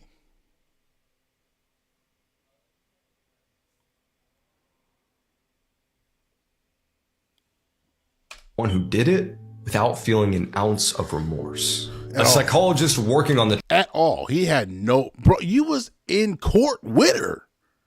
Knowing in the back of your mind that you just hurt this lady. And you in court chilling. Chilling. That's crazy to me, man. Like, how you just looking down at her with her, bruh. The trial explains this phenomenon best with one word. Sociopath. Did you know that the movie Jaws was inspired by a true story? Well, let's go back in time. Back in the year 1916, between July 1st and 12th of that year, 5 people were attacked along the coast of New Jersey by sharks, and only one of the victims survived. Let's set the scene. It's the middle of the summer along the Jersey shore. The boardwalk is bustling, the beaches are busy, and the cool ocean water is calling your name. It's Saturday, July 1st at Beach Haven, a resort town on the southern coast of New Jersey, and Charles Epting Van Sant, a 28-year-old man from Philadelphia, was on vacation at the luxurious Ingleside Hotel with his family. On that night, just before dinner, Charles decided to take a short swim in the Atlantic Ocean with a dog that he came across on the beach. So, following the dog into the water, Charles jumped in and swam out into the dark ocean waters. A few moments later, Charles's family noticed that he had begun to scream. Fellow bathers in the water believed that Charles was calling out to the dog he had befriended, but the reality of the situation was much darker. Charles was in the midst of a vicious shark attack, and his legs were being ripped apart by a massive beast under the water. After people on the beach and in the water began to realize that Charles was actually being attacked, a lifeguard named Alexander Ott and a bystander named Sheridan Taylor hopped into the water to rescue him. After grabbing a hold of Charles, who was thrashing and screaming, they pulled him ashore. The bystander, Sheridan, would later claim that the bloodthirsty shark followed them in the water all the way up to the beach. At this point, Charles was bleeding profusely as his left thigh was stripped of its flesh. And shortly afterwards, he bled to death on the manager's desk of the Ingleside Hotel. This was the first of multiple attacks that would ravage the shore that summer. Despite the brutal attack on Charles Van Sant, kind of like in the movie Jaws, the beaches along the Jersey shore remained open. And although sea captains who were entering the ports of Newark and New York City reported seeing large sharks swimming off the coast of New Jersey, they were ignored. These captains had tried to warn the public, but no one listened. Fast forward almost a week later to Thursday, July 6, 1916. Spring Lake, New Jersey, 45 miles north of Beach Haven where the first attack occurred, was another beachside community where people from New Jersey came to relax and catch some sun. But on that day, a dark force was waiting out in the waters, preparing to attack. That evening, Charles Bruder, a 27-year-old Swiss bell captain at the Essex and Sussex Hotel, was out on the ocean, swimming 130 yards from the shore. Charles had swam many times in these waters without issue. He knew them like the back of his hand. But that day, while out amongst the waves, a massive shark bit him in the abdomen, tearing apart his insides, and then proceeded to sever both of his legs. According to reports from witnesses, the amount of blood spilling from Charles's mangled body actually turned... And see, that's what people don't understand, okay? When they out here making jokes talking about black people don't swim, black people don't go, you know, this is why black people don't swim. Same reason you don't see many black people fucking trekking the Alps. It ain't because we can't climb. It ain't because we're scared of heights. We ain't stupid. That's it. That's it. That's it. Turned the water red, like something straight out of a horror movie. After hearing the screams, a woman on the beach notified 2 lifeguards that a canoe with a red hull had capsized and was floating just at the water's surface. Lifeguards Chris Anderson and George White swiftly rowed out to Charles in a lifeboat, but upon discovering his shredded and lifeless corpse, realized he had been bitten by a shark. Although the lifeguards managed to pull Charles from the water, he was in shock and bleeding profusely and bled to death before he can make it to the shore. According to the New York Times, women were panic-stricken and fainted as Bruder's mutilated body was brought ashore. This was the second brutal shark attack along the Jersey Shore in just under a week, and although panic was beginning to set in, people were still venturing out into the dark waters. A week later, on July 12, 1916, the next two major previous attack had occurred. More of a Thomas Catrilli. This was a warnings sighted at Mattawan Creek together, brought along his pet dog, which was swimming in black, weather-beaten water by a massive. Got out of the creek and ran to town for help, screaming to try locate Lester's body in a off dock area on July 14, 1916. But the shark wasn't done that day. Joseph was climbing beaches, and 2 days after the attacks in the creek, no way. I would have sat and here thus and the watched man-eater all of this story about came shark to an attacks. end. There were no more shark attacks on the Jersey Shore that summer, and to this day, ain't no way. Lord have mercy. Target that thing, bitches.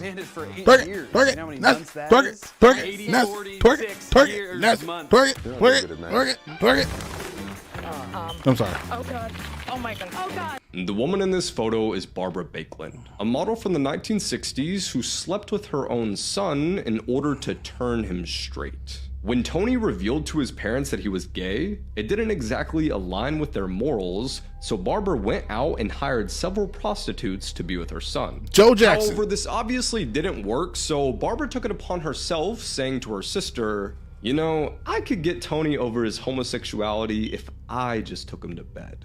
Well, she did, and a few years later in 1972, he snapped. Tony stabbed his mother in the heart, killing her instantly, and was sent to a psychiatric hospital to receive therapy. There, he was diagnosed with schizophrenia, and just a few days after his release, he murdered his grandmother and was taken into custody. But on the day of his prison sentence, Tony Baekeland was found dead in his prison cell, having taken his own life with a plastic bag.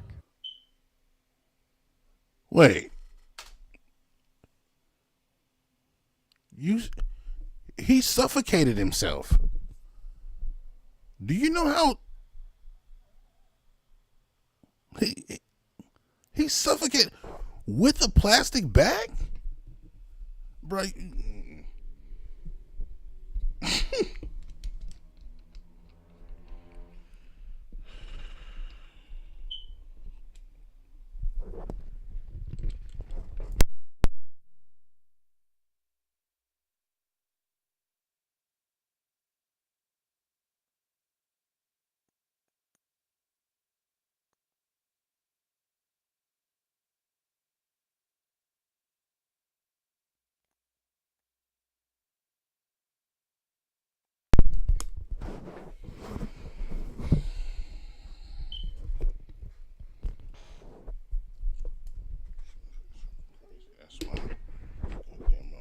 Crazy.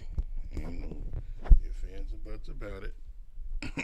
These niggas is crazy. Yo, ain't no ifs, ands, or buts. Motherfuckers is crazy. And we gonna talk about that. This is Twisty the Clown. Okay. He's a disgraced clown that will stop at seemingly nothing in order to regain his position as a kids' entertainer. Twisty joined Rusty Westchester's travelling carnival there you go, in right there. 1943 and became one of the most popular acts. The other carnival acts, jealous at Twisty's popularity, started spreading rumours that he was a child molester. That rumour ruined his career, and Twisty struggled to find any more clown work. A few years later, he returned home to find out his mother had passed away. Stricken with grief, Twisty blew off his lower jaw with a shotgun in an attempted suicide. He then started wearing a terrifying prosthetic face mask warped into a permanent smile. He then turned into a kidnapper and serial killer, as he attempted to, in his mind, keep children safe from their parents. Shockingly, a series of comic books were published based on the killings of Twisty in the 1950s. It was called Twisty, the Clown Chronicles. This guy unalived his roommate over a damaged microwave. What? I've always heard that people do crazy things during the holidays, and this case proves it to be true. Hi, my name is Ethan, and trigger warning, this is a dark case. Arizona police were called to a home in Golden Valley on December 14th where people allegedly heard shooting. When officers arrived at the scene, they discovered 73-year-old Robert Honeshell Jr. and his deceased roommate, who I will not be naming just to give respect to the family. Detectives learned that Robert was involved in this unaliving as him and his roommate had gotten into an argument the day prior, and then when his roommate went to sleep, that is where he took the opportunity to shoot him. And like I said at the beginning, the argument was over a damaged microwave. Being that the case is so new, he has not received any charges just because they're all up in the air, but if I had to guess, he'll probably receive at least first-degree murder. Ain't no way in hell. You just killed your roommate over a fucking microwave. Sorry. This case's twist will shock you. On the evening of 2014, Sarah Sands had downed 2 bottles of wine, put on a hoodie, and left her apartment carrying a knife. She then walked to a 77-year-old man's house named Michael Plested and took his life. She then walked back to her house and gave herself up to the police. But why did she do it? Turns out that man's name wasn't Michael Plested. He had legally changed it through a secret loophole in the law, which allows you to do so when applying for a new passport, because he was actually on the SO list for messing with children. And it turns out he had lured her 3 sons into his apartment, 12-year-old Bradley and the 11-year-old twins Alfie and Reese, and essayed them. In court, Sarah claimed that she will never be able to take the nightmares that happen to her boys away from them when they're screaming at night. She got 7.5 years, and now that she's out, she fights the law, campaigning to stop other offenders from changing their name through that same loophole. Did you see the secret question I hid in this video? Same loop. And now that she's that happened to her boys, essayed them into his apartment on the SO list for messing with children. You to do so when applying for a new passport. He had legally changed these, but why did it and took his life? She had a knife. She then walked to a 70-pound. This case's twist will shock you. On the evening of 2014, Sarah Sands had downed 2 bottles of wine, put on a hoodie, and left her apartment carrying a knife. She then walked to a 77-year-old man's house named Michael Plested and took his life. She then walked back to her house and gave herself up to the police. But why did she do it? Turns out that man's name wasn't Michael Plested. He had legally changed it through a secret loophole in the law, which allows you to do so when applying for a new passport, because he was actually on the SO list for messing with children. And it turns out he had lured her 3 sons into his apartment, 12-year-old Bradley and the 11-year-old twins Alfie and Reese, and essayed them. In court, Sarah claimed that she will never in the 11-year-old twins Alfie and Reese, and essayed them. Yes. In court, Sarah claimed that she will never be able to take the nightmares that happen to her boys away from them when they're screaming at night. She got 7.5 years, and now that she's out, she fights the law, campaigning to stop other offenders from changing their name through that same loophole. Did you see the secret question I hid in this video? Kill one motherfucker. What are some of the craziest things people have confessed to at the end of their lives? In this series, I'm sharing some of the craziest ones I found. And I cover all sorts of spooky and true crime stuff, so follow along. So in 2004, Geraldine Kelly was dying of cancer. Her Emmett Till didn't whistle at that white woman. daughter was there by her side, but this was particularly hard on her daughter, because her father, Geraldine's husband, had passed away in a motor vehicle accident years prior. Or at least that's what Geraldine had told everyone. A few days before Geraldine passed away, she tells her daughter that she lied about how her husband died. He didn't die in an accident. Geraldine had killed him. And not only that, but she was keeping his body in a freezer in a storage unit. So her daughter calls the police right away, and sure enough, he's in an unplugged freezer that was taped shut. Geraldine claimed that she had been a victim of abuse, but she passed away a few days later, along with any information she had on this case. Photos with disturbing backstories.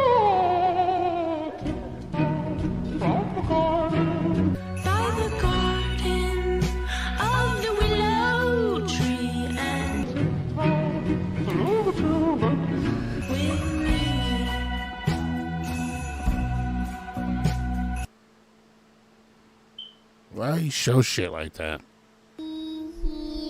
Cheese. Cheese. What you doing? What you see? My son did that. What? What you see? Who are you saying hi to? Who are you saying hi to? Dude, you need to stop that. You're freaking me out. Come on. That happened to me before. My son did that.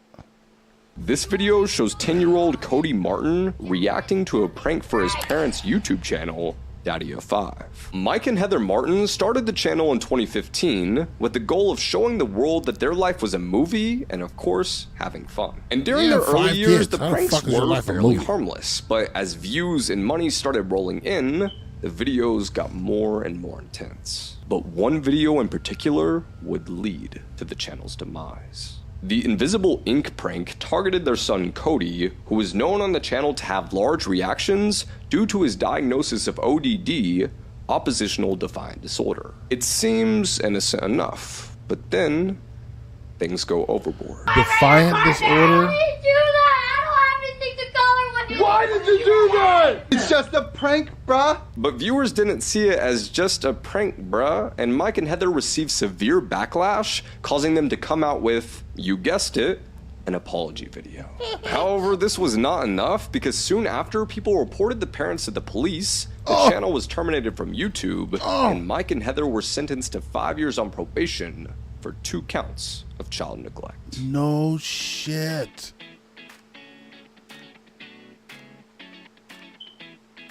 You have to experience the same fiction magic I have. I normally go for neutrals and picking out clothes, but I love how my stylist really pushes me out of my... This is the Slender Man. He's a supernatural being who preys on children. The most famous story about the Slender Man concerns a girl named Lindsay. After waking up at midnight one evening, she went to make herself a cup of coffee. A cold chill went up her spine as she walked past her front door, but it was locked, exactly how she'd left it. Unable to resist, Lindsay took a look through the peephole. She saw nothing but darkness, which is to be expected in the middle of the night. That all changed when she blinked and saw a shape in the distance. It looked crudely human, but it had long limbs, with bulky joints branching off into several arms. It was dressed in a black suit, and its face, if you could even call it that, was completely featureless. Whilst running back to her room, she slipped on some coffee and watched in horror as the door's deadbolt unlocked. Nicole, Lindsay's sister, visited her soon after at the hospital. Might play some video Lindsay had a games bandage here. wrapped around her head, covering both her ears as well as her eyes. She also had several Change burns the on her energy. skin. As Nicole entered the room, she spotted the silhouette of a man in the window, but the room was on the 3rd floor. So is this shit that Slender Man? On the morning of Come on, November man. 29th, Christine Young suddenly woke up out of a deep sleep feeling a cold sensation come over her. It was exactly 5:45 a.m. and she noticed that her arms and legs were starting to go numb. She thought it was strange but brushed it off in the moment, not knowing what it could have meant. After all, she needed to get some sleep so she could wake up to meet with her daughter later in the morning. Tripping. They That's had planned weird. For a while now. But when Christine's daughter Ashley didn't show up for their arranged meeting, she began to worry. She started frantically calling Ashley's phone but got no response. So she called each one of Ashley's friends to see if they had any idea where she was. This is when she learned that her daughter Ashley had plans to meet up with 30-year-old Jared Chance and hadn't been seen since leaving Ashley's friends to see if they had any idea where she was. This is when she learned that her daughter Ashley had plans to meet up with 30-year-old Jared Chance and hadn't been seen since leaving a local bar with him. A few days later, police receive a disturbing phone call from a concerned neighbor in Grand Rapids, Michigan. This neighbor explains that he's just stumbled upon a tarp with a stream of blood leaking from it. When police arrive, they find that the tarp is wrapped around a human torso. The owner of that apartment, Jared Chance. The DNA of the torso was tested and I saw you came into the Discord. Yeah, I'm always in there chilling. I'm in there now if you want to talk. Community hangout. That's when Ashley's mom, Christine, recalls the incident from a few days prior. She believes that at the time she woke up at exactly 5:45 in the morning was the time of her daughter Ashley's death. Unfortunately, Ashley's head has still never been located. Have you ever wondered how accurate police sketches are? I'm going to show you a police sketch from the Alec Murdaugh case, and we're going to see. And I cover all sorts of spooky and true crime stuff on this page, so follow along. This is a sketch of the man that Alec Murdaugh claims shot him on September 4th, 2021. And for those that don't know, Alec Murdaugh is on trial right now for the summer 2021 slaying of his wife and son. That whole Alec shit's claimed weird. that he wasn't home at the time that his wife and child were murdered, I but watched that a while ago. That shit is 5 minutes weird. before his death proved that Alec was at the scene of the crime. And just a few months after the murders, Alec said that he had pulled his car over on the side of the road when this man pulled up and shot him. But this man doesn't exist. Alec completely fabricated the description of the man for police. Alec was actually shot, but what happened was he hired this man to do it. And the reasoning behind it is wild. Alec claimed that he couldn't handle the loss of his wife and son, so he hired this man to take his life. And that way too, if he lost his life, his other son would get the $10 million life insurance policy on him. But Alec had been writing that man checks for small amounts for the months leading up to the event. That man was a handyman on the Murdaugh property, but what Alec was trying to do, it's believed, was make him look like he was Alec's drug dealer. And that way, if he shot Alec, it would also look like that was the man that shot his wife and son. So we'll never know how accurate the police sketch is because this man is not real. But if you're following the case, what do you think? Need a little help with your writing? That's you should interesting. try WordTune. With WordTune, you can take your writing to the next level in just a couple of clicks. Fresh is about a guy who holds women captive so he can sell their meat on the black market. But did you know that something similar actually happened in real life? The fuck? And it's actually so much scarier. In Ibadan, Nigeria, a motorcycle taxi driver went missing. His fellow taxi drivers went to the police, but they weren't concerned about his disappearance. On March 22nd, 2014, he called his coworkers from a cell phone he smuggled in. He was scared out of his mind, but managed to describe the place that he and a bunch of other people were trapped in the forest. His friends decided to go looking for him, and what they found can only be described as a body farm. There were bodies everywhere, alive and not. Some bodies were missing limbs, and then some limbs were missing bodies. One woman even said that she was pregnant when she got abducted, but she gave birth while at the facility, and they took the baby and she never saw it again. It's suspected that the victims at this body farm were being used for the black market, and many local news outlets speculated that they were going to be used for rituals. And as if that wasn't scary enough, this is technically unsolved. When the farm was raided, none of the operators were there and the investigation didn't make much progress. And something about the Nigerian police being unbothered at the taxi driver's disappearance just seems fishy to me. But in 2021, Oyo State authorities arrested a suspected human body parts merchant. 40-year-old Mutu Abdul What is Rashid that? was caught A with body freshly part cut hands merchant? from an unknown person and other body parts. It seems like he's part of a gang that takes body parts from people to be sold to affluent individuals to be used for ritualistic purposes. And it seems like he was one of the people who was doing the dirty work when it came to buying and selling human body parts. And to speak more about the hold that this organization has, the leader of the squad that arrested them said that he's facing tremendous pressure to release this man. I don't know about you guys, but this stuff is scarier than any horror movie. It's disgusting. I don't even know what a body merchant. A married couple called Jock and Kath were excited to be leaving Ugh. Skegness in Lincolnshire and heading on an adventure to Ireland for a holiday to remember. Jock was a 61-year-old businessman, and his wife worked alongside her husband as they ran a packaging factory together. The couple arrived Oh, I at know their it is. destination I didn't know that and was the spent name some of it, though. time enjoying the sights. And as night fell, they decided to park nearby a hotel where they would settle down to catch some sleep for the night. Fucking A few disgusting. hours had passed when Kath stood out of her sleep upon hearing a gentle knock on the door of the camper van. Dressed in a satin disgusting. nightie, she felt the sudden urge to cover herself with a fleece when the knocks became louder and more aggressive. It was then that the couple knew something was wrong. "Who is it?" Jock So yelled through you the grabbed door. the pistol. "It's the border police. You must move your vehicle now," was the response. However, the couple knew this was probably a lie. Kath grabbed her mobile phone from the side and better swiveled grab the that ring on ooly her wop. hand so the diamonds were hidden. Now full of fear, it was only moments later when the door of the van would be broken into and the couple would be met with men holding weapons. Suddenly, they would race towards them. After the attack, the couple were thrown from their vehicle. Trembling with fear, they watched the men drive away in their camper van before disappearing into the distance.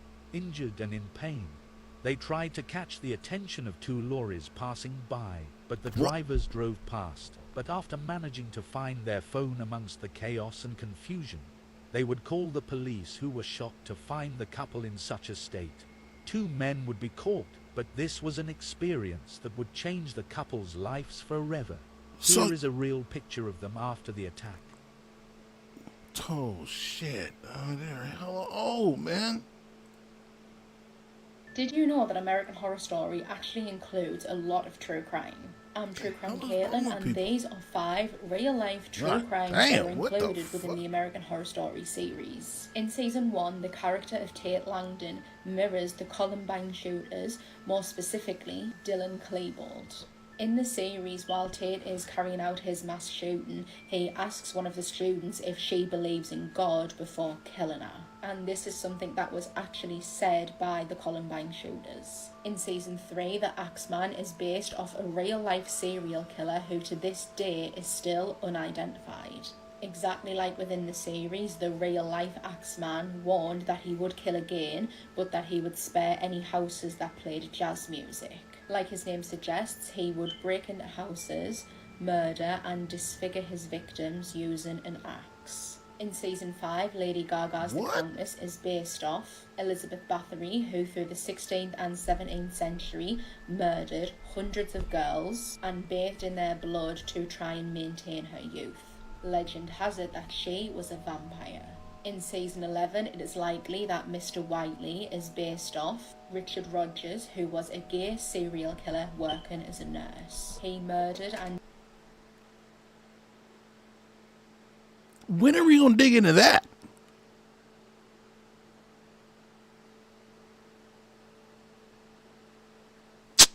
dismembered at least 2 gay men, often going to scope out his victims from piano bars in Manhattan, New York. Just like in the series, Robert drugged and then dumped one of his victims, just like Mr. Whiteley done to Gino.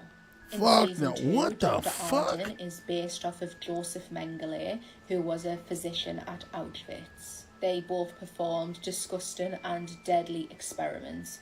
What we saw from Dr. Arden in the series was horrible, but it was nothing compared to what this monster done in real life.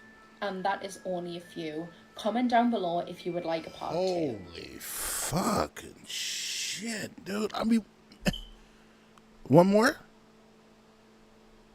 One more? Just one more?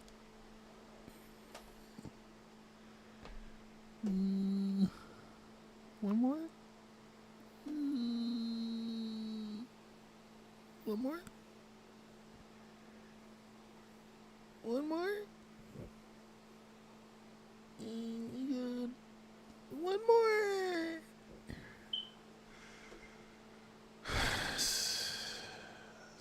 Make it a good one. Make it a good one.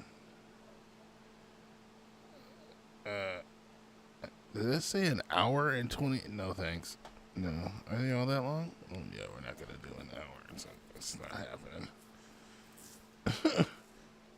I mean, they're good, but ain't that goddamn good. Cannibal facts that'll eat at you for days. Part 2. 71-year-old Tamara Samsonova murdered and ate at least 11 people and kept a diary detailing her crimes. She's been dubbed the Granny Ripper, and this CCTV footage shows her carrying the head of one of her victims in a saucepan. In 2008, a man on a packed Greyhound bus named Vince Lee killed and beheaded another 22-year-old passenger. He proceeded to dismember and eat his body in front of the other people on the bus. In 2008, Joe Matheny was sentenced to death after murdering 8 people, turning their meat into hamburgers, and selling them to unsuspecting customers. I heard of that before. This photo shows the survivors of the 1972.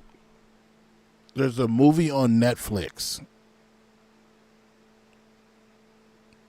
Yeah. Definitely. There's a movie on Netflix. It's called, I think, The Snow Society, but it's after Alive. Alive is the older one of this, but The Snow Society is the newer one. Usually I don't like remakes, but that one was good. That one was good. I don't know if you know about that story. About the rugby team that crashed in the Angeles and was forced to eat each other. Well, they weren't forced to, but they had no choice. Yeah, please do. Please do. The fact that it's a true story is even more fucked off, and they get the goodies of they get the goodies from it because there were survivors. So you got, you know, pieces of here and in there and this perspective and that perspective. So it's crazy. Andy's plane crash. The passengers resorted to cannibalism to survive 72 days in the snow. If you look closely at the ground, you'll see a human bones are laying down in there because they're taking the pictures. So there was a guy that was trying to take pictures of everybody to boost morale. And if you look at the real pictures, there's literally human bones at the end, at the bottom of their feet. You know what I mean? And the only reason they know that is because of the position that they were in the Angies. There's no life there. There's no, like, you know, goats or nothing that come past there like that. Nothing can grow there like that. You know what I'm saying? It was crazy. It's so crazy how they were talking about it. It's nuts. Spine picked clean next to the guy on the right. In 1928, Albert Fish met up with his friend with the intention of killing and eating him. However, when he was introduced to the guy's 10-year-old sister Grace, he decided to eat her instead. After he sent a letter to their parents saying that she tasted sweet and tender. The first pedophile. What? Police have released the mugshot of 18-year-old Juan Carlos Garcia Rodriguez, who has been charged with the murder of Maria Gonzalez, the 11-year-old girl found strangled and stuffed under her father's bed. The Pasadena Police Department launched an investigation, and it was revealed that Maria had sent a text to her father about someone knocking on their door shortly before her death. I heard about this. The police believed that the person was Garcia Rodriguez, their neighbor. After a week-long search, Garcia Rodriguez was apprehended in Louisiana by the Shreveport police. Sources say he made a full confession to the crime. He is currently awaiting extradition back to Texas to face charges. Garcia Rodriguez had only been living with his roommate for less than a month when the incident occurred. According to the roommate, Garcia Rodriguez seemed normal on the morning of Maria's death. As soon as you get off the It wasn't until plane. Maria's uncle came searching for her that they realized something was wrong. Garcia Rodriguez informed his roommate that he was leaving town for a job and refused to hand over his key when asked. The Pasadena police later discovered that the key Garcia Rodriguez left behind at the crime scene opened the door to his apartment. Pasadena Police Chief Jeff Brugger revealed that Garcia Rodriguez had previously self-surrendered to U.S. Customs and Border Protection in El Paso in January. As a Guatemalan national, he was released to his immigration sponsors in Louisiana. A public viewing was held at Mundo Pentecostal Church to allow loved ones to say their final goodbyes. Maria's body will be sent to Guatemala, where she has family. This is where the evil baby killer Lucy Leppy will stay for the rest of her life. So it is most likely that she'll be held in segregation first to stop her from being attacked from fellow inmates. I think I heard her about routine will this most too. likely be an hour a day for open air and then only half an hour for daily tasks like showering. If and when she is allowed out of segregation and into the main prison halls, then she will have access to things like the library and also clothes shops where she can buy branded clothes. And the question is, for a woman that murdered 7 babies and attempted to kill another 6, is this enough That punishment? bitch. Hell no. She should be in the closet.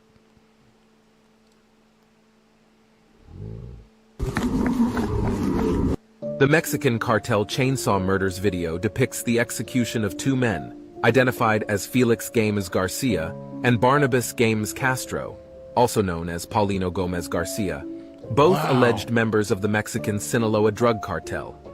The video, which has circulated for years on the internet, is a horrifying scene of the men seated before a wall with their hands tied behind their backs. They admit to working for El Chapo Guzman, the leader of the Sinaloa cartel, as drug couriers and lookouts. Barnabas Gomez Castro is the uncle of Felix Games Garcia. They reveal that their roles included being halcones, spotters, and occasionally riding in convoys for the cartel. Despite their compliance and responses during questioning by their captors, it's evident that they know they will not survive the ordeal. The chilling video shows both men facing their fate with a sense of resignation, worn down and defeated. The video captures their execution in a gruesome manner. Barnabas Games Castro is beheaded using a chainsaw, while Felix Game Garcia, the nephew, is decapitated with a knife. Their deaths are captured in explicit detail, and the brutality of the act is horrifying. The video is a tragic representation of the violent and deadly world of Mexican drug cartels, where individuals are forced into such roles due to various circumstances, including financial desperation. Throughout the video, Barnabas Games Castro offers a message to those contemplating entering the drug cartel world, urging them to think twice about their decisions, emphasizing the grim reality they face and the irreversible consequences. The video serves as a stark reminder of the chilling violence and brutality perpetuated by these criminal organizations.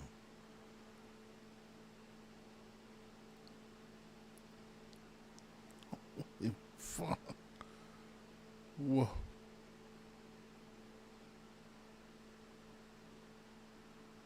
Okay, that's stupid. This baby fell 11 floors from her grandfather's arms. On July 2019, 18-month-old Chloe and her family were vacationing at the Royal Caribbean Cruises in Puerto Rico when her grandfather sat her at the window ledge and she fell 11 floors to the ground. Chloe's grandfather, Salvatore Anello, says that it was all an accident and he thought the window was closed. He said he leaned Chloe against the window because that's what she likes to do. Chloe's mother, Kim, was devastated, but she does stand by her father and says that the cruise was negligent and should have never had an open window by a kid's play area.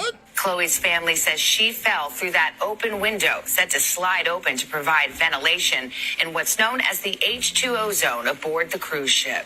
A family attorney says the toddler's grandfather, Sam, placed her on a railing to look outside, believing he was lifting the toddler behind a wall of glass. After the cruise ship reviewed their surveillance footage, there seems to be more to the story. But ship video, first shown on TV in Puerto Rico last month, shows Anello leaning out the window for about 8 seconds while Chloe is still on the ground. Then he lifts the girl up and over a wooden rail. He held her for about 34 seconds before she slipped from his arms. Royal Caribbean says the video proves Anello had to know the window was open and recklessly lifted Chloe over the window. Salvatore pleaded guilty to negligent homicide and was sentenced to 3 years probation.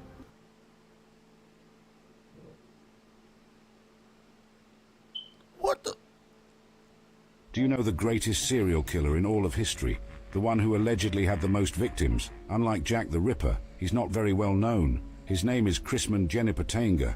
Between 1568 and 1581 in the Holy Roman Empire, he supposedly murdered 964 people. Initially, his motivation was to rob his victims, but quickly, he set the goal of reaching 1,000 murders. He also held a woman captive for 7 years, getting her pregnant 6 times. But each time she gave birth, he killed the babies by crushing their necks. This woman would ultimately lead to Chrisman's downfall. One day, she begs him to take her with him and promises not to betray him. But once in public, she bursts into tears and draws the attention of passers-by. 30 armed men are sent to Chrisman's hideout to arrest him. These men find his diary, detailing the murders of his 964 victims. Chrisman was sentenced to the wheel, a gruesome medieval torture device, his torment lasting for 9 days as they kept him alive to make him suffer as much as possible. Want more videos? Then subscribe. Blood-curdling facts that you wish you never knew. When a person is electrocuted via electric chair, they feel absolutely everything. They're completely aware of their body being deep-fried in real time. And one person who survived the first round of electrocution said it tasted like cold peanut butter. As you're watching this video, your internal organs are constantly moving around inside you. Your armpit is where most of your important nerves in your arms are, so if you stab it, it will leave your arm completely useless. Ted Bundy, the serial killer, used to work at a suicide hotline. Scaphism was a form of ancient torture where someone's body was tied between 2 boats and they were covered in milk and honey, and bugs and other animals would feast on their body for days. Cotard's delusion is a rare condition where people literally think they're dead, and many of them ask to be taken to a cemetery to be with other dead people. There are over 200 dead bodies on Mount Everest, and they're used as checkpoints by climbers. If you die inside of your house, it's very common that your pet is going to want to eat you. You wouldn't do that, would you? Neil Armstrong's footprints on the moon don't match up with the ones on his astronaut suit. Duh. A harrowing story of a Chinese live streamer named Little Kitty's death has gone viral. TikTok users are attempting to find the truth after the influencer took her own life in front of thousands of viewers in 2021. Little Kitty was a TikTok influencer in China who created online videos around makeup and fashion for her loving fans. But in what would be the influencer's final stream, Kitty revealed she had been struggling with depression for quite some time and that she had faked being happy for her fans. 知道原因的话，那就来小号看我直播吧。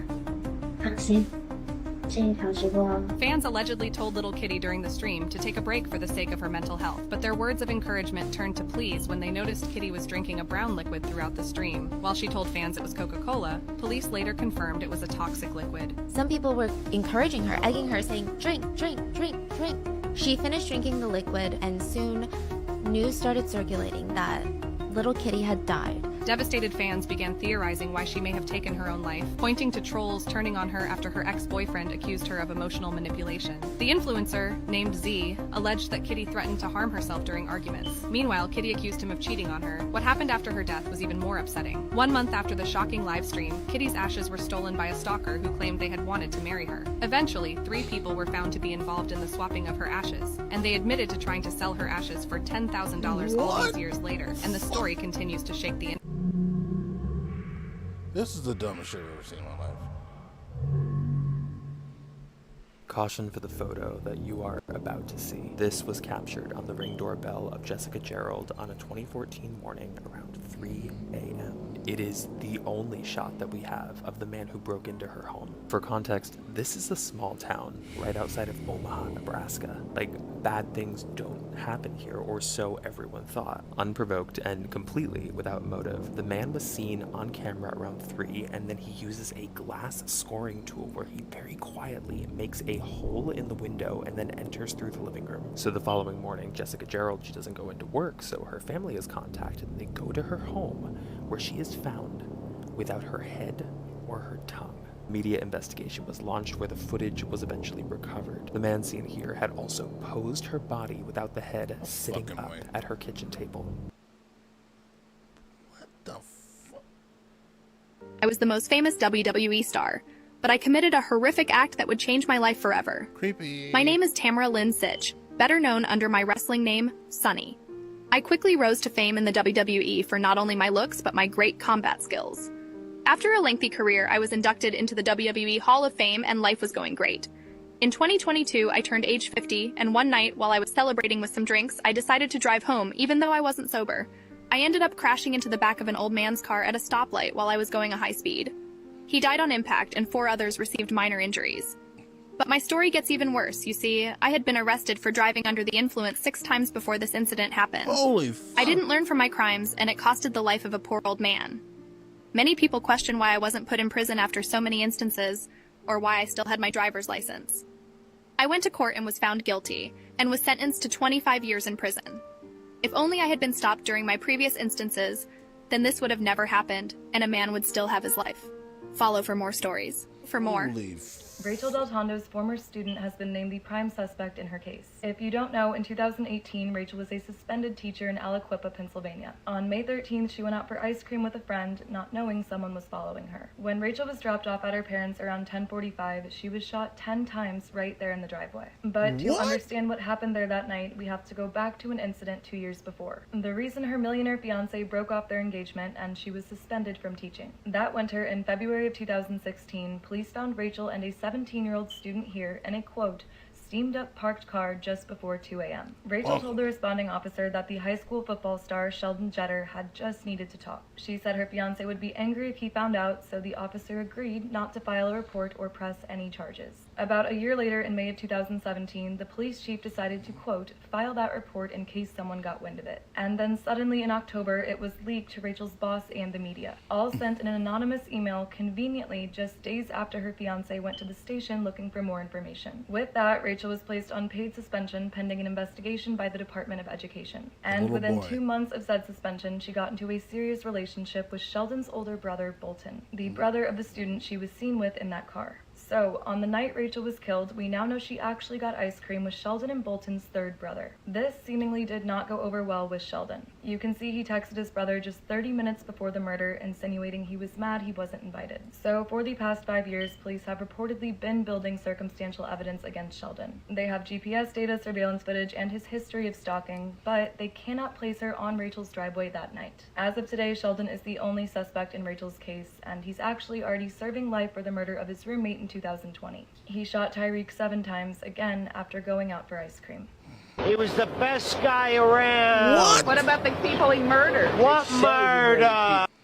Hey y'all, let's talk about the dead woman who solved her own murder. Whoa, wait a minute. This right here is Teresita Basa. She came to America from the Philippines in the 1960s. She wanted a better life for herself in America. What about the people he murdered? What murder?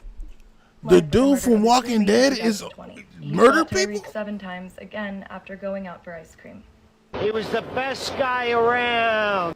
No way. What is his name? Hell no.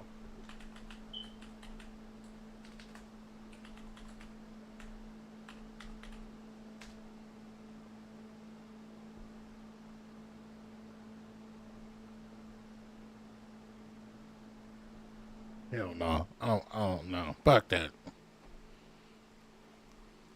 What about the people he murdered? What murder? Hey y'all, let's talk about the dead woman who solved her own murder. This right here is Teresita Basa. She came to America from the Philippines in the 1960s. She wanted a better life for herself in America. She moved to Chicago. She began studying music at first, and then she eventually became a respiratory therapist. Although things were going good for Teresita, her life was cut short by a killer. On February 21st, 1977, the fire department was called to Teresita's apartment because of the smell of smoke. That's when they made the awful discovery. Teresita was found deceased and nude and found under her mattress with a knife in her chest. What? For months, the police were looking for Teresita's killer. 6 months after her murder, an unlikely witness came forward. Dr. Chua, who worked with Teresita, came forward to the police and said that his wife was having visions of Teresita. One day when his wife was in a trance, she told him that she was Teresita Basa and that she knew who murdered her. So when he asked her who murdered you, she said Alan Showery. Alan Showery also worked with Teresita. When the police gathered all this information, they confronted Alan with this. At first, Alan denied any involvement in Teresita's murder, but later he confessed. Now this is the thing, Alan was served 14 years in prison, but he was let out on parole in 1983. Yes, I must admit, it is scary that her ghost revealed who her killer was, but at the same time, it's sad that she didn't get the justice that she deserved. Alright y'all, I'll be back to do more true crime videos for you guys. Trust me, I love the Uma Compton She's meme hella as ugly. much as the next person does. But do you know the actual backstory behind this famous internet meme? Her small-ass face. She's doing the rounds again, all of the memes. I'll show you a few that are appropriate and not horrifically offensive. I'm sure you've seen them floating around of this girl who is supposedly called Uma Compton. She has a Twitter as well as a Facebook page, and she's just hilarious. And here's another one. And another one. Which, icon. However, she's not real. I didn't actually know this, but Uma Compton is not a real person. Not a man? The person in the pictures is not called Uma, she's called Natalia. And she did not marry her cousin. She is just some poor woman off the internet who had all of her photos stolen and made into memes, which is, when you think about it, that's actually really sad. But this was like a huge deal back in, I think, 2015, 2016. And she's like no longer on the internet. Natalia actually deleted all of her social medias. I tried to find them, but I couldn't, so I'm guessing she just got sick of the trolling and decided to get off the internet, which is fair enough. But next time you see these memes, think twice, because this is just some poor girl that had all of her photos taken and made into these memes, which are iconic, I will say, but I still feel kind of bad for her. In July 2022, a fatal car crash claimed the lives of 20-year-old Dominic Russo and his friend 19-year-old Davion Fresh claimed. Say he delivered. In July 2022, a fatal car crash claimed the lives of 20-year-old Dominic Russo and his friend 19-year-old Davion Flanagan. Behind the wheel was Dominic's 19-year-old girlfriend, Mackenzie Sharilla. Mackenzie was driving 100 miles per hour and rammed her car into a wall. She was discovered unconscious, her fuzzy Prada slippers still pressed against the accelerator, while Dominic and Davion both died at the scene. Ultimately, it was discovered that Mackenzie purposely caused the crash. She was recently found guilty of 4 counts of murder. It has been discovered that she appeared to have posted a perplexing message under her name on Dominic's obituary. In a post dated August 24, 2022, she wrote, "I miss you, Nug. It still feels like you're about to walk through the door any second. I long for your laughter and that perfect smile. I sense your presence around me every day, but I yearn for a tangible connection." The post continued, "God, you were the least deserving of this tragedy. Your future was so full of promise. I wish I had conveyed this to you more often. Please wait for me," indicating a deep emotional conflict. On August 8, 2022, the day of Dominic's burial, she expressed, "I love you, my Nug. My thoughts of you will never fade." Now, addressing the tearful teen in court, Cuyahoga County Common Pleas Court Judge Nancy Margaret Russo made it clear. This was not a case of reckless driving. This was an act of murder. She had a goal, and she carried it out with precision. The verdict was death. The judge, unrelated to Dominique, highlighted that Mackenzie's motive for this tragic act was a deterioration of their several-month-long relationship. Security footage provided evidence of her deliberate actions, as she accelerated her Toyota Camry to 100 miles per hour, leaped over a curb, and collided with a brick wall. The judge also stated, and I quote, "She transformed from a responsible driver into a manifestation of destruction as she navigated the streets. Mackenzie alone made the decision to drive the car, following an unfamiliar route she had scouted a few days earlier, a route she didn't usually take." Mackenzie was also convicted of 4 counts of felonious assault and 2 counts of aggravated vehicular homicide. Now, she is scheduled to be sentenced tomorrow, August 21st, but according to news outlets, the conviction results in an automatic life sentence behind bars without the possibility of parole for 15 years. While THC was found in her system above the state's legal limit, charges of driving under the influence were not pursued by prosecutors. May Dominique and Davion rest in peace. Yeah, I'm pretty sure they didn't do other that shit. So this murdered Texas couple's missing baby has finally been found after 42 years. And the story is crazy. Let's take a look. So in 1981, Dean Klaus, his wife Tina Lynn, and their baby Holly disappeared without a trace in East Texas. How did that happen? The only clue was from an anonymous caller who said that he had found Dean's car in California. And he claimed that 3 women in white robes drove it from Texas to California. Cool. Police were actually able to track down one of the women who called herself Sister Susan, and she claimed that Dean had joined a cult and renounced all earthly possessions. What did I say? And she wouldn't tell them anything else. It actually wasn't until late last year that human remains found around the same time were confirmed to be Dean and Tina's. Dean had been beaten to death and Tina had been strangled. But that didn't answer what happened to Holly. This year, investigators were searching for human remains around where Dean and Tina were found. And that's when they got a genetics hit that Holly was alive and in Oklahoma. But get this, when they were talking to Holly, they found out that she had been left on the steps of a church in Arizona by none other than 3 women in white robes. Investigation is still pending, and they are really trying to figure out who these white robed women are. What the fuck? But for now, at least we know that Holly is alive and well.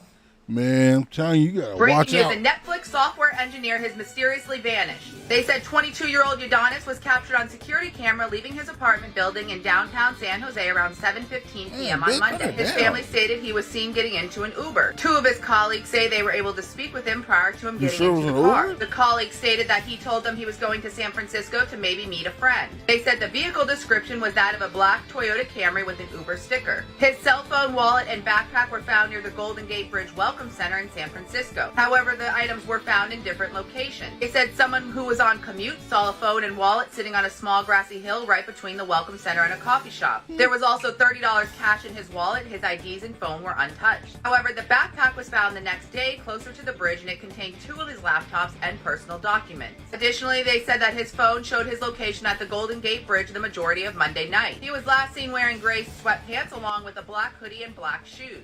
If anyone has any information, please contact authorities immediately. I'll keep you guys updated. What do you think? Drop in the comments. It's been 13 years since Brittany Drexel disappeared from Myrtle Beach, and as of this week, we finally know who's responsible. In April of 2009, Brittany had plans to travel from New York to South Carolina for a spring break trip with friends. From the beginning, her mom was dead set against her going and told her daughter that she knew something bad was going to happen. It was April 24th when Brittany told her mom she was going to stay with a friend for the weekend. What her mom didn't know is that she was lying. In reality, Brittany was already headed to Myrtle Beach for spring break. That weekend, the girls stayed at the Bar Harbor Hotel. On their first night there, around 8 p.m., Brittany alone set off on a 2-mile walk to go meet a different group of friends at a nearby resort. It's been confirmed that she made it there and exited the building around 9:15 p.m. Around the same time, Brittany stopped responding to text messages from her boyfriend back home. He became so concerned that he threatened to tell her mom where she was, and this is actually how it became known that Brittany was missing. Despite years of extensive search efforts, Brittany was never seen again. While there have been conspiracies about her friends and other young people in the area that she was with that night, it was just this past week that we finally learned what really happened. We don't know much, but 77-year-old Raymond Moody has just been charged with Brittany's kidnapping, sexual assault, and murder. He reportedly served 21 years in prison for the sexual assault of 7 minors in California, and he was stopped by police for a traffic violation near Myrtle Beach just 1 day after the disappearance. It's been said that he strangled Brittany and then buried her the following day, and he's since led investigators to her remains. Lord have mercy. Sick of that shit, bro. I am like fucking tired of it. Damn young ladies, man. Fucking God.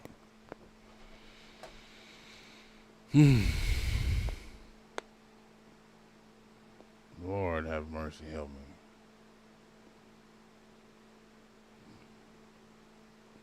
Shouldn't have probably watched the last one. You know what I'm saying?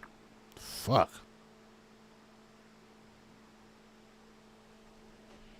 Let me switch it up.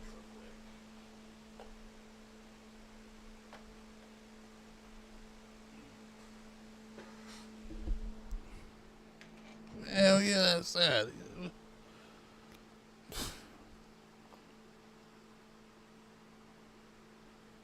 I mean, I think about that shit personally. Because I got a little girl. Like, I got a girl. She's not a little girl, but it's like, with so many things to worry about, you gotta worry about that. You know what I mean? Dressing a certain way, looking a certain way. Like, just, like, fucking shit, dude.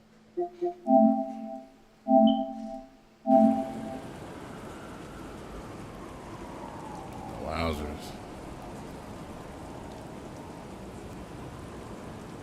Every time, all the time, man. Shit sucks.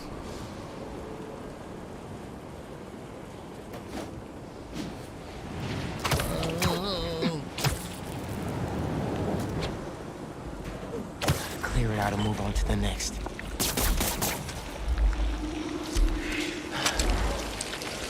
Countdown begin.